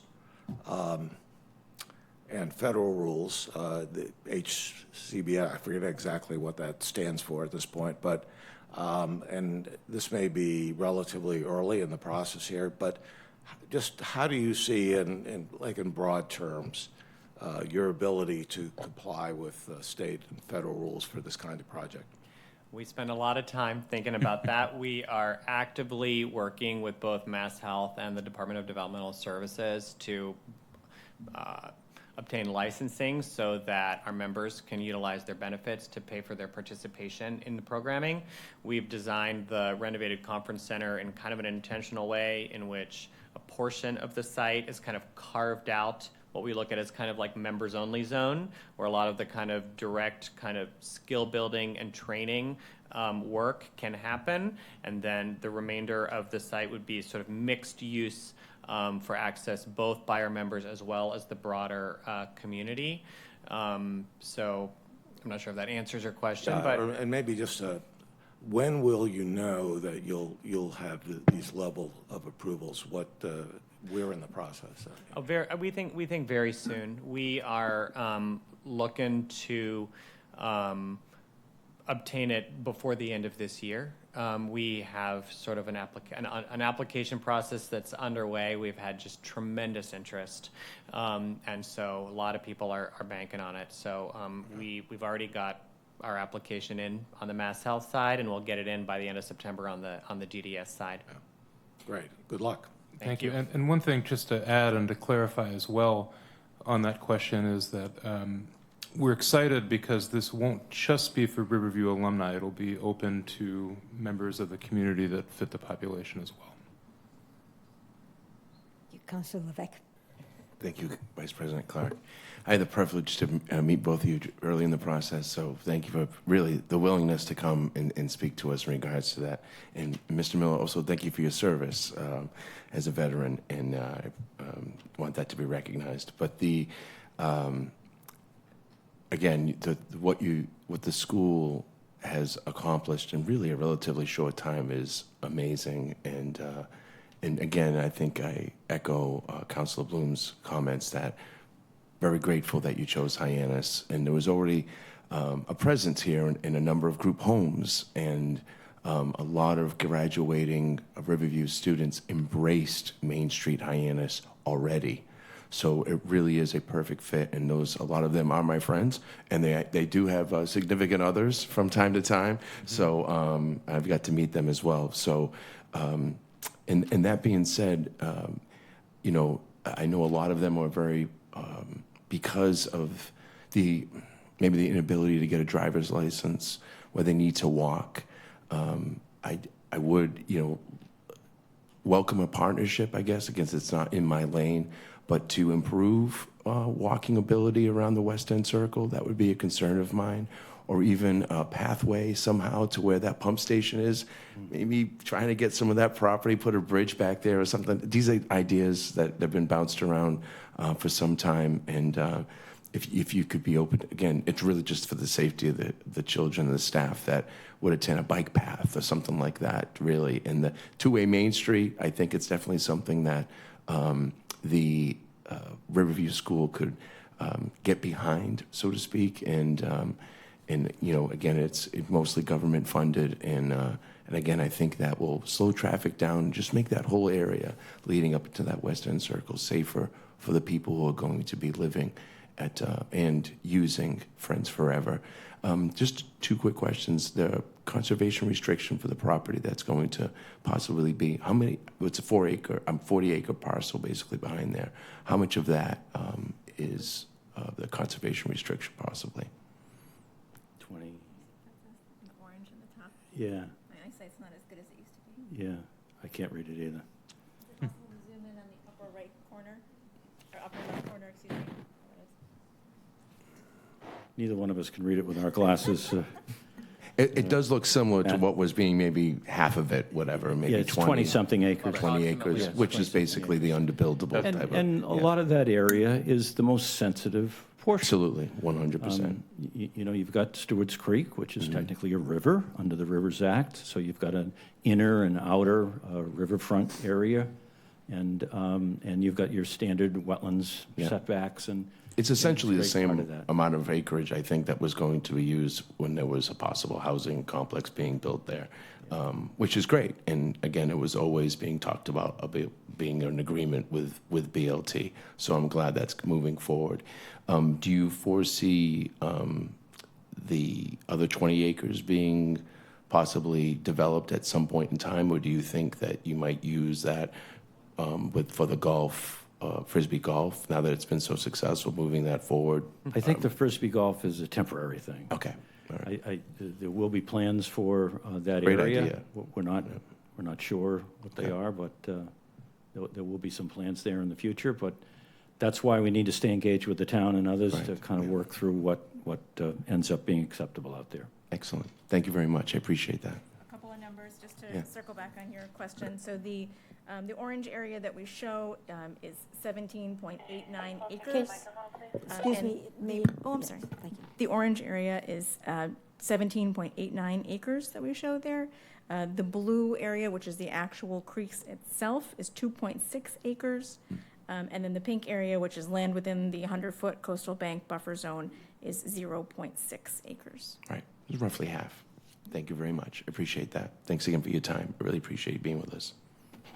Thanks. I have two comments. One, we already have an existing open space committee. Councilor Scheingold is the liaison for that committee, and it may be able to serve to make recommendations for the conservation restriction that you're considering.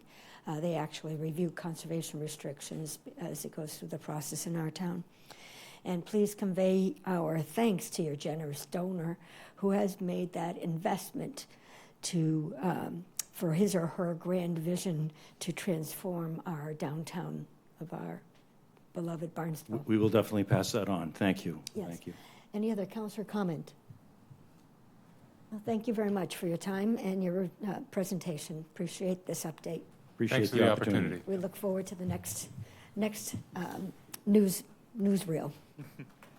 Okay, perhaps it's, yeah, thank you.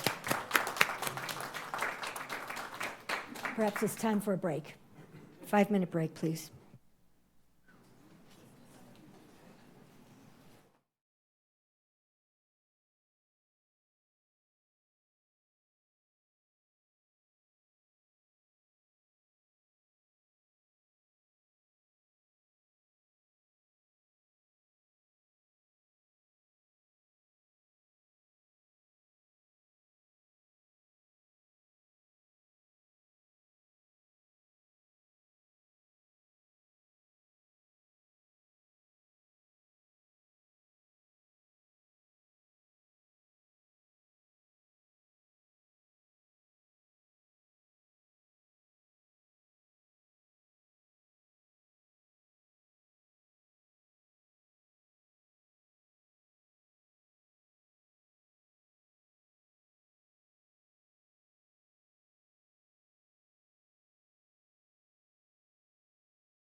Cindy looking for her in the toilet. She's not in the menu.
We're waiting for Councillor Deleuze.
Thank you very much. Welcome back to the April 20th Town Council meeting. We're moving into the orders of the day. And Councillor Burdick, would you please read in the first item under old business? Of course. Thank you very much. This is item 2027-001, appointments to a board, committee, or commission as written. Second. Okay. Any discussion? All those in favor? Aye. Aye. Aye. Those opposed? Thank you very much. Welcome very much. Welcome to our committee. Councillor Ludke. Next item, please. This is an item of old business. It may be acted upon by a majority vote. Item 2027-011, order authorizing the taking of road easements by eminent domain for sewer and water purposes over certain private roads in Centerville Village in connection with the Long Pond Area Sewer Expansion Project. Second. Thank you very much. Appreciate Attorney LaRosa.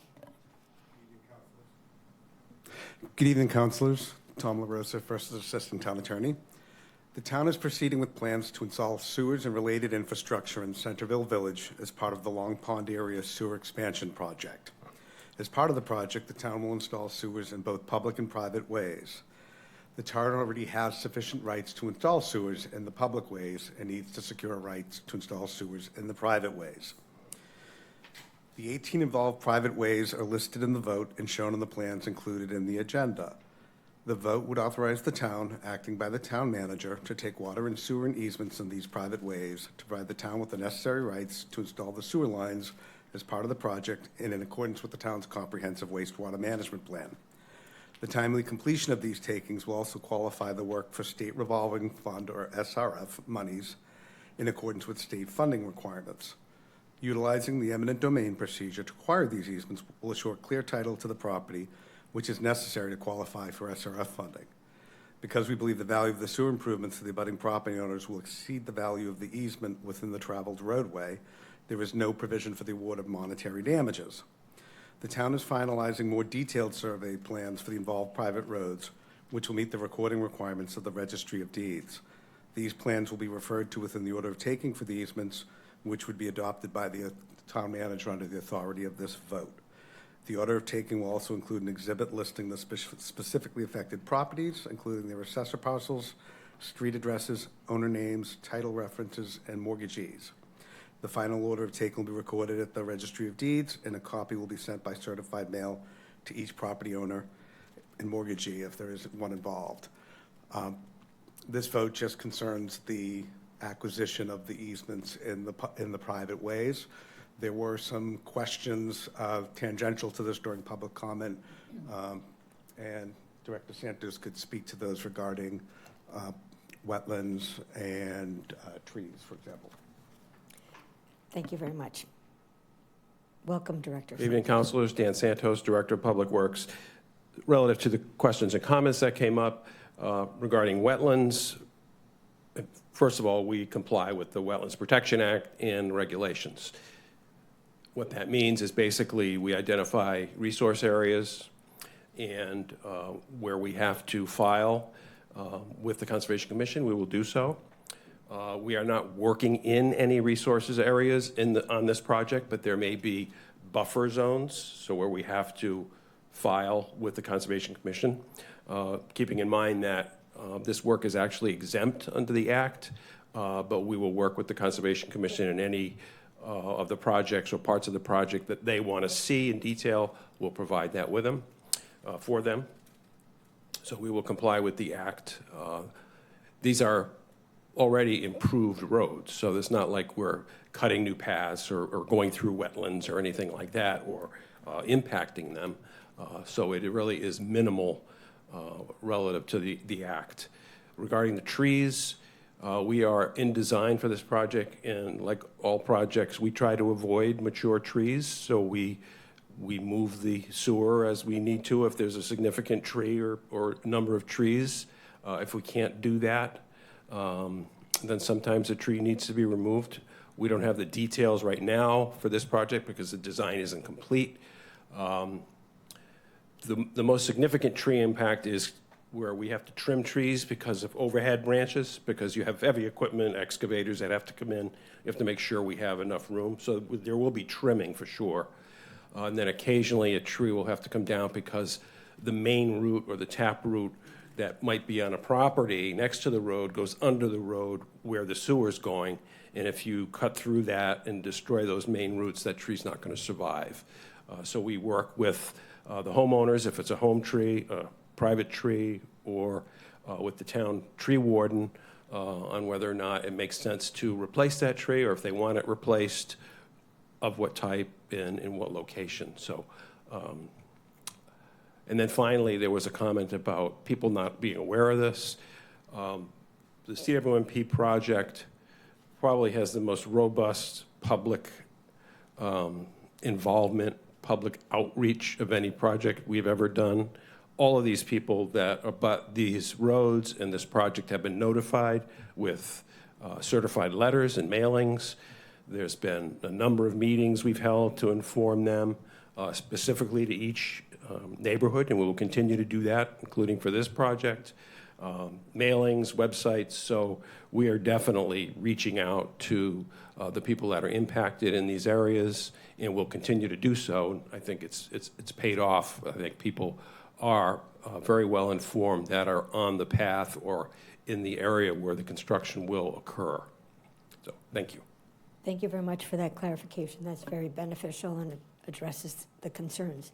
Councillor, comment? Thank you very much. Yeah, I had a question for Director Santos. Actually, two questions. You said that this project, or I guess this type of project, is exempt from the Act. Why is it exempt from the Act? Utility worked. So you don't have to do anything. But we do comply with it. But why do you comply if you don't have to? Because we're still working in buffer areas or where the Act may apply, and so we think it's prudent to. So you comply with the entire Act. You don't. Yes. You don't pick and choose. That's correct. Now, because I've been going back with Kelly Colopy because of the update in terms of the Prince Cove design, and she invited me next week to come over, so I will do that. But what stage do you take the easements? You mentioned you're in design. Well, right now, we're at just getting ready to get 90% design. So. Is because and then the attorney said that this is a timely taking to take advantage of state revolving funds. Is 90% a timely time to take? Well, yes, because it allows us the time to comply with the SRF requirements and have the ownership or control over the property.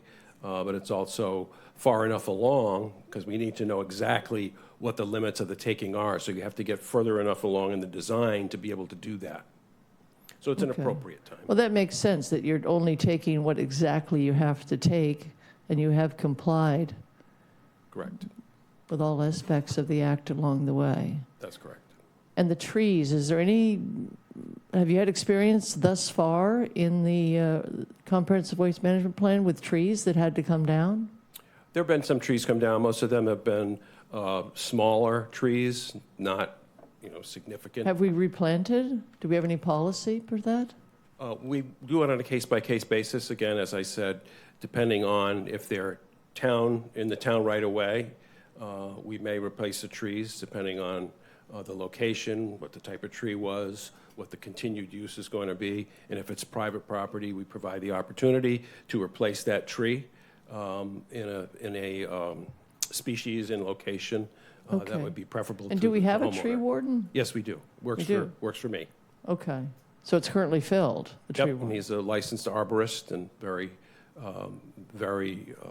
qualified relative to tree work. All right, so he's engaged in this. Yes, absolutely. Okay, all right, thank you. Sure. Any other questions? All right, we've had the rationale and discussion. All those in favor? Aye. Aye. Those opposed? Thank you very much. Thank you, councilors. Councillor Deleuze, read the next item into the record, please.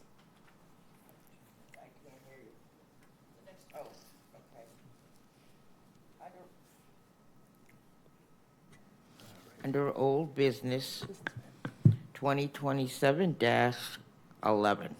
Oh, sorry, 2027-014. Authorization of a housing development incentive program tax increment exemption agreement between the town of Barnstable and 91 Lewis LLC for 4 new market rate residential rental units located at 91 Lewis Street, Hyannis. Second. And I just want to say, for those of you who don't know where that is, it's the Lewis, the L-O-U-I-S, and not the L-E-W-I-S Street. Thank you. Excuse me, Councillor Deleuze? Well, I just have a point of order that all of the items are listed as 2027 in the front, and in the back they're all 2026. So what is the correct designation? They're not all, but I've been looking at that as well. This particular item is 2026. The first two were 2027, properly listed. Okay, because it was read in as 2027. Because she read it from the front of the in the abbreviated list of agenda items. Right. They're all properly listed here. That's one typo. Okay. See what I'm saying? Thank you. Okay, thank you very much. It is. We welcome Director Kupfer. Good evening, Jim Kupfer, Director of Planning and Development. So as a reminder, at our last town council meeting, the town council advised staff to complete all active tie agreements with the subcommittee and then dissolve that subcommittee. This one before you tonight is that last active tie agreement that was being negotiated with the subcommittee. So that's why it is here before you through the subcommittee. So the Tax Increment Financing and Tax Increment Exemption Advisory Committee of the Town Council recommends approval of the Housing Development Incentive Program tax increment exemption request from developer Jake Dewey, 91 Lewis LLC, for the property located at 91 Lewis Street in Hyannis. The project will create 4 market rate rental units. No affordable units are included in this project. The applicant is seeking the HDIP, which is Housing Development Incentive Program state tax credit, but the in order to get that, the municipality must approve a tie agreement for the applicant to be eligible for that those HDIP credits. HDIP is a Massachusetts state program designed to encourage the creation and rehabilitation of market rate housing in designated housing development zones within gateway municipalities like Hyannis. The tie agreement here before you this evening is a contract between the property owner and the municipality, which sets forth the amount of tax exemption and the duration of the benefits. The Tax Increment Financing and Tax Increment Exemption Advisory Committee recommends a 50% tax exemption for years 1 through 5 and a 30% tax exemption for year 6 on the increased value of the market rate units, which the increased value estimated at $945,000. If approved, this will proceed to the Executive Office of Housing and Livable Communities for state approval. Again, as proposed, 50% tax exemption for years 1 through 5 and 30% exemption for year 6. That total estimated value of the tie agreement would be $19,641.80. And the applicant is here to answer any questions. Thank you. Thank you very much, Director Kupfer. Before we hear from the councilors, let's hear from the committee that did the review and recommendation. Councilor Scheingold, please. Yes, as Mr. Kupfer said, that essentially this is the last proposal that was pending before the town council decided that to no longer negotiate agreements. Essentially, the resolution that was issued was that the maximum percentage reduction for the increment would be 10% over 5 years, and that is the minimum required for a developer to get the state tax credit, which is kind of more the driving force in this. Before that, the tie agreement was negotiated for 83 Main Street in Hyannis. That was for 80% for the first 5 years, 50% for the next 5 years, and nothing thereafter. And that was equal to, in the history of this program, the lowest tax exemptions that were granted or negotiated.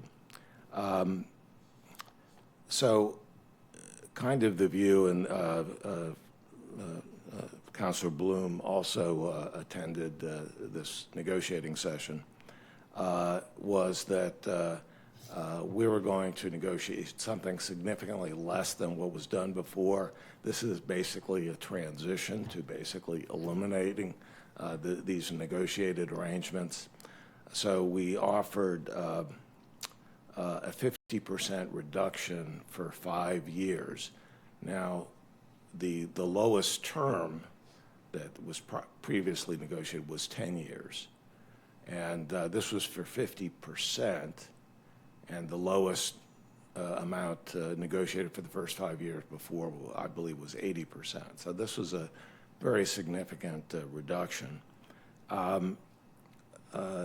Dewey wanted the 6th year, wanted it to be extended to 6 years, and we agreed to allow a 30% reduction for the 6th year.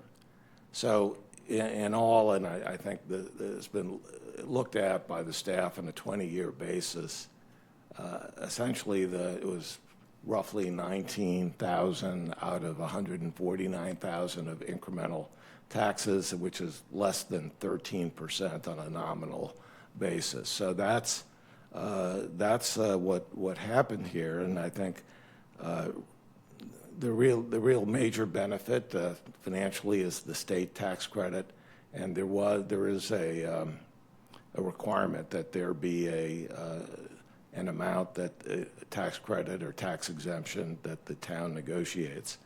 And that's what we did. We looked at what was being proposed. These are 4 townhouses in Hyannis. They seem to fit in with the neighborhood. It is relatively small. The market rate that he's proposing to do seem to be consistent with market rates in that area. So that was the basis for what we did, and I would ask Councilor Bloom if he has anything to add on that. Sure, thank you. Well, I'd like to thank Corey Pacheco and Arden Cadron and John Curran. They sat in on the meeting too. And I'd like to thank the applicant, because he was very gracious, knowing that we were going to stiff him. But I want to just tell everybody that the tie agreement involves an exemption on what the property. It's not on the entire property. It's on what the improvement will add to the property. So the value of the property to begin with was just $1 million or something like that. That's still going to be taxed, as it always has been. It's the reduction comes with the improvement. I think that's all I have to say. Thank you very much. Any other councillor comment? Councillor Ludke. Yeah, thank you. I think that was very helpful to have Barry and Charlie speak about this. I know we've had lengthy discussions about this, and that we're going to be going down to the minimum, if you will, and we don't even need the committee anymore because all the developers know to accept the minimum. I think this is reasonable. I think it speaks to the intent of this program. We are a gateway city. We had a speaker during public comment say, well, there's no affordables. Well, this program is not for affordables. It's for market rate, to get them into neighborhoods where we want some market rate development. So the intent, I think, has been answered here nicely. I think this is much more in line with where we should have been for the past however many years we've done this program. This is reasonable, and we've also had public commerce talk about fiscal responsibility. This hits all the marks. It's a nice compromise, and I'll absolutely support it. Councillor Bloom. One more thing I'd like to say. This program really is helpful to our local developers who work with reasonable sized houses, and it encourages them to develop what I think are really nice additions to neighborhoods. And I think that's why the program should continue. Any other councillor comment? I'm not a big fan of tie agreements, as I think I've made clear, but I really do respect the work that Councilors Bloom and Sheingold have put into this and plan to support this. Councillor Levesque. Thank you. Thank you, Vice President Clark. Just want to say,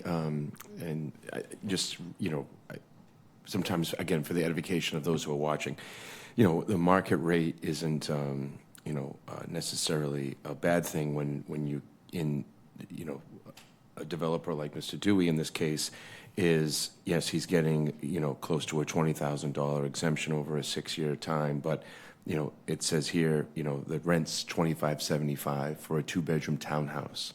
That's not an apartment. That's a townhouse, 1.5 bathroom. So, and then again, the growth rate, which we hear about all the time from these growth rate dollars that we desperately need, and incentivize somebody, and in this case, a local developer, to bring in some infill housing that we desperately need within our residential neighborhoods, and create, again, 4 units here, That's $25.75, which is, again, very reasonable rate.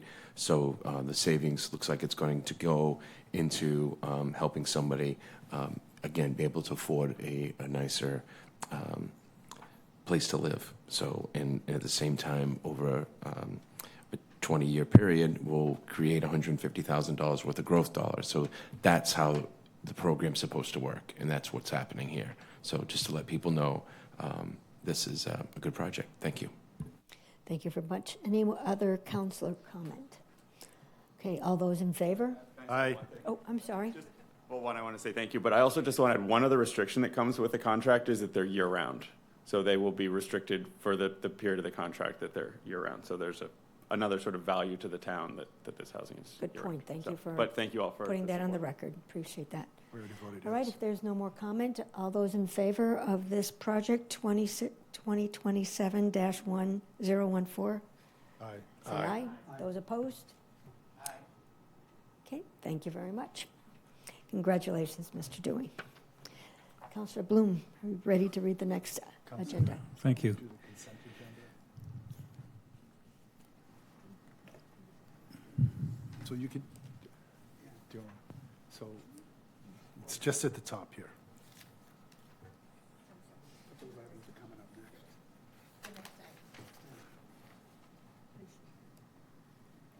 Okay. Thank you, Madam Chair. This is new business and may be acted upon by a majority vote of the Town Council. This is item 2026-017. It's an authorization to contract for and expend a grant from the Cape Cod Conservation District in the amount of $52,625 for the construction of Little River Landing stormwater improvements.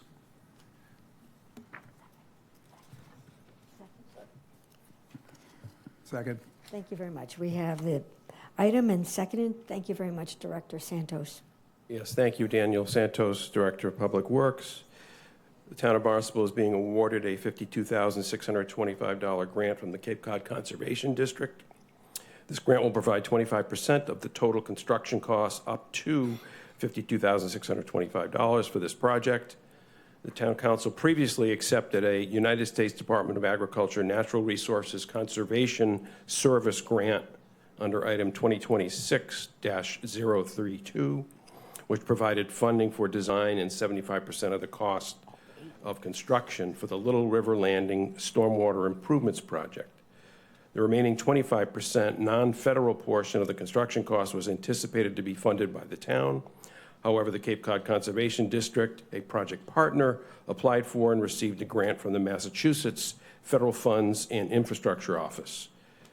Part of these funds are now being granted to the town for the purpose of funding the 25% required non-federal match of the construction costs, thereby offsetting the town's required match for this project.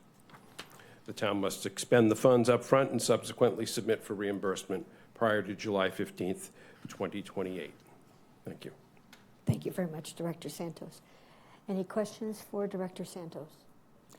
I do have a question. What is the ultimate cost to the town?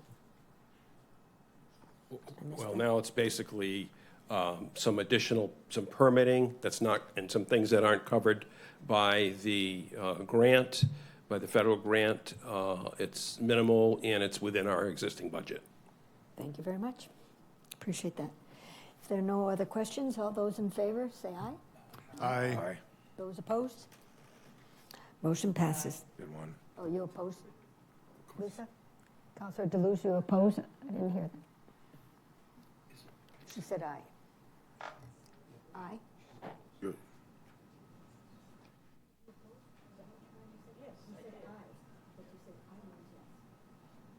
One opposed. Councilor Deleuze.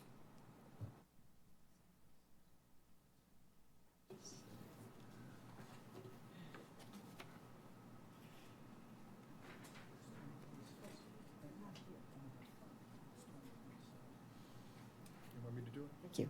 Yes, please. Councilor Keane, please read the consent agenda. I will. This would be a consent agenda item. The proposed vote for the council would be to refer items 2027-018 through 2027-021 to a second reading to be held on each item at the Town Council meeting scheduled for September 3, 2026. Second. Thank you. We have a motion and second. All those in favor? Aye. signify with aye. Those opposed? Thank you very much.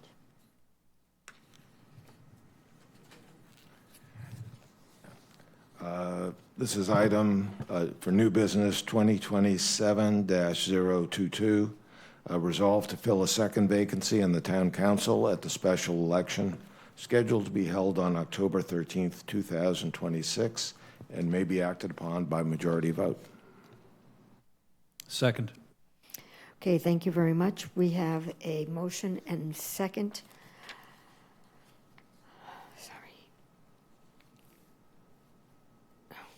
I'm sorry. Excuse me, I lost my.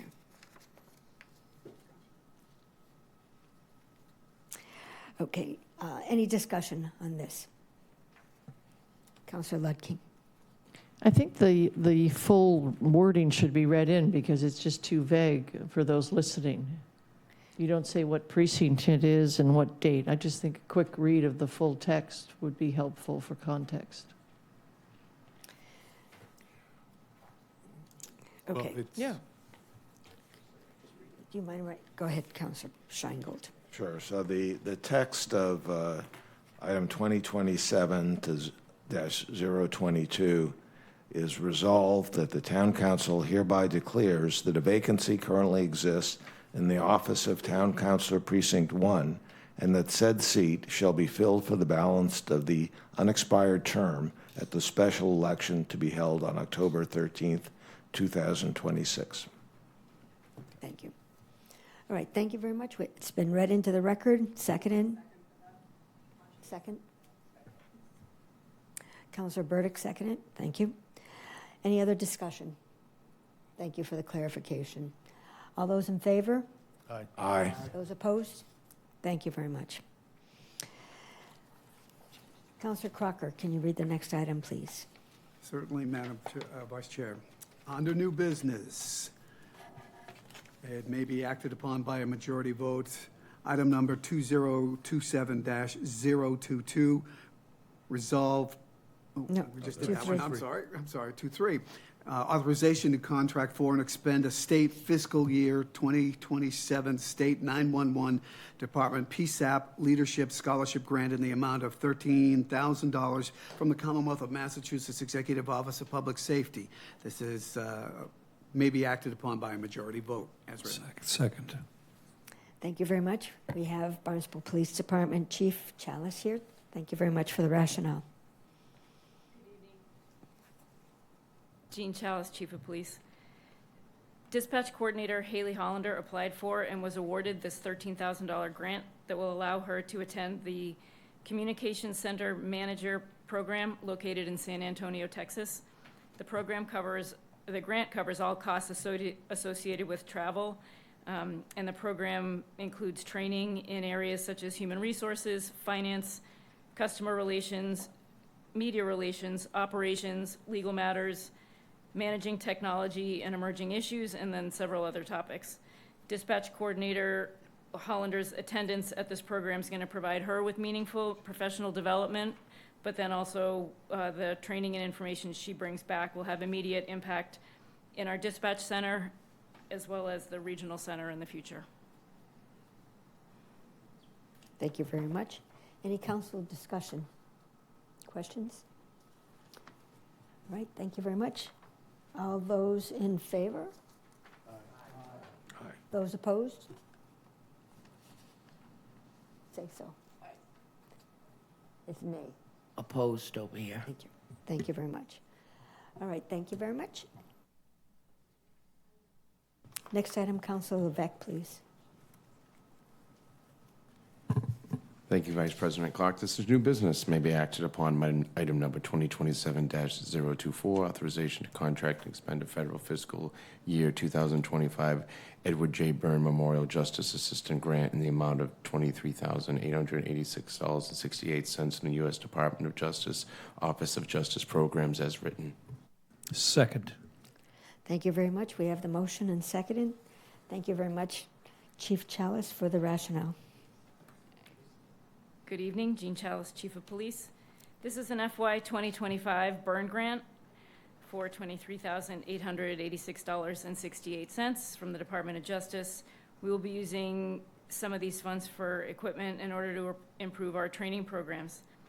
We'll be purchasing training AEDs that will be used for our CPR and medical training, simulation firearms equipped with optics that replicate our actual duty pistols, and SIMS protective gear to enhance safety. The SIMS pistols and safety equipment are going to be used for scenario-based training. We will also be purchasing suppressors for department rifles, as well as vented charging handles for the rifles. The suppressors reduce noise emitted during rifle fire from between 150 and 170 decibels to between 120 and 140 decibels, which essentially means it reduces the noise from a level consistent with permanent hearing loss to a level consistent with only temporary hearing loss. The vented charging handles direct the gases that are released with the use of suppressors away from the operator's eyes and face. So the goal with the suppressors is to protect the health and welfare of our officers, as hearing loss is becoming an increasing cause of disability claims for law enforcement. And the purchases align with our agency goals of improving officer safety and wellness. Thank you very much, Chief Chalice. Okay, questions from Councilor Lutke. Yes, I'm very ignorant in this area. Does this sound like there's no bullets involved? No, no, the suppressor, the 120 to 140 decibel noise, I believe, is consistent with a lawnmower, if I'm not mistaken. It's loud. It's still very loud. It's just. But what about the early one, the simulation firearms and optics? Is that all a virtual kind of a thing? No, they're pistols, but they shoot simunition rounds, and simunition rounds are the rounds we use for training. In training scenarios, they have paint or colored projectiles. Okay, but they're picked up and reused, or No. No. And you still use them with eye and ear protection in a training scenario. And what's the benefit to using them? That you can actually fire your weapon, and the weapons that we're buying, the weapons will have the same optics that our actual duty weapons have, so that when someone's training with a weapon with simunition rounds in it, they can draw a real weapon, they can fire a real weapon, they can use the optics that they have on their real weapon, but it's a plastic projectile with paint in it, so it's not going to hurt anybody. Okay, sounds good. Councilor Deleuze. None of this grant money is going to be used for flock cameras, correct? No, it's not. Thank you. Any other questions from the council? All right, all those in favor? Aye. Those opposed? Motion passes. Thank you very much, Thank Chief you. Chalice. Okay, Councilor Burdick, would you like to read the last agenda item of the evening? Of course, thank you.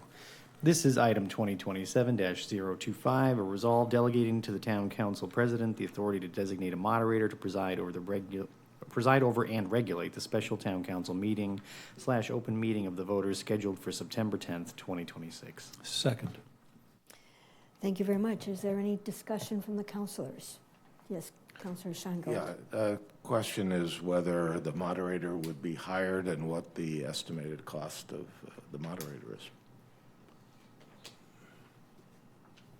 Good evening, councilors. Karen Ober, town attorney. The moderator would not be hired. He would be volunteering, and it is most likely Mike Ford, Attorney Mike Ford, who was here earlier this evening. He moderated the open meeting of the voters that we did on the wind issues, and he did an excellent job. Okay, thank you. Any other questions? All right, all those in favor? Those opposed? Councilor Deleuze opposed. Did you catch that, Assistant Clerk? Councilor Deleuze opposed. All right. I'll accept. Move to adjourn. Second. All right, we have a motion to adjourn. Seconded. All those in favor? Aye. Those opposed? Thank you very much.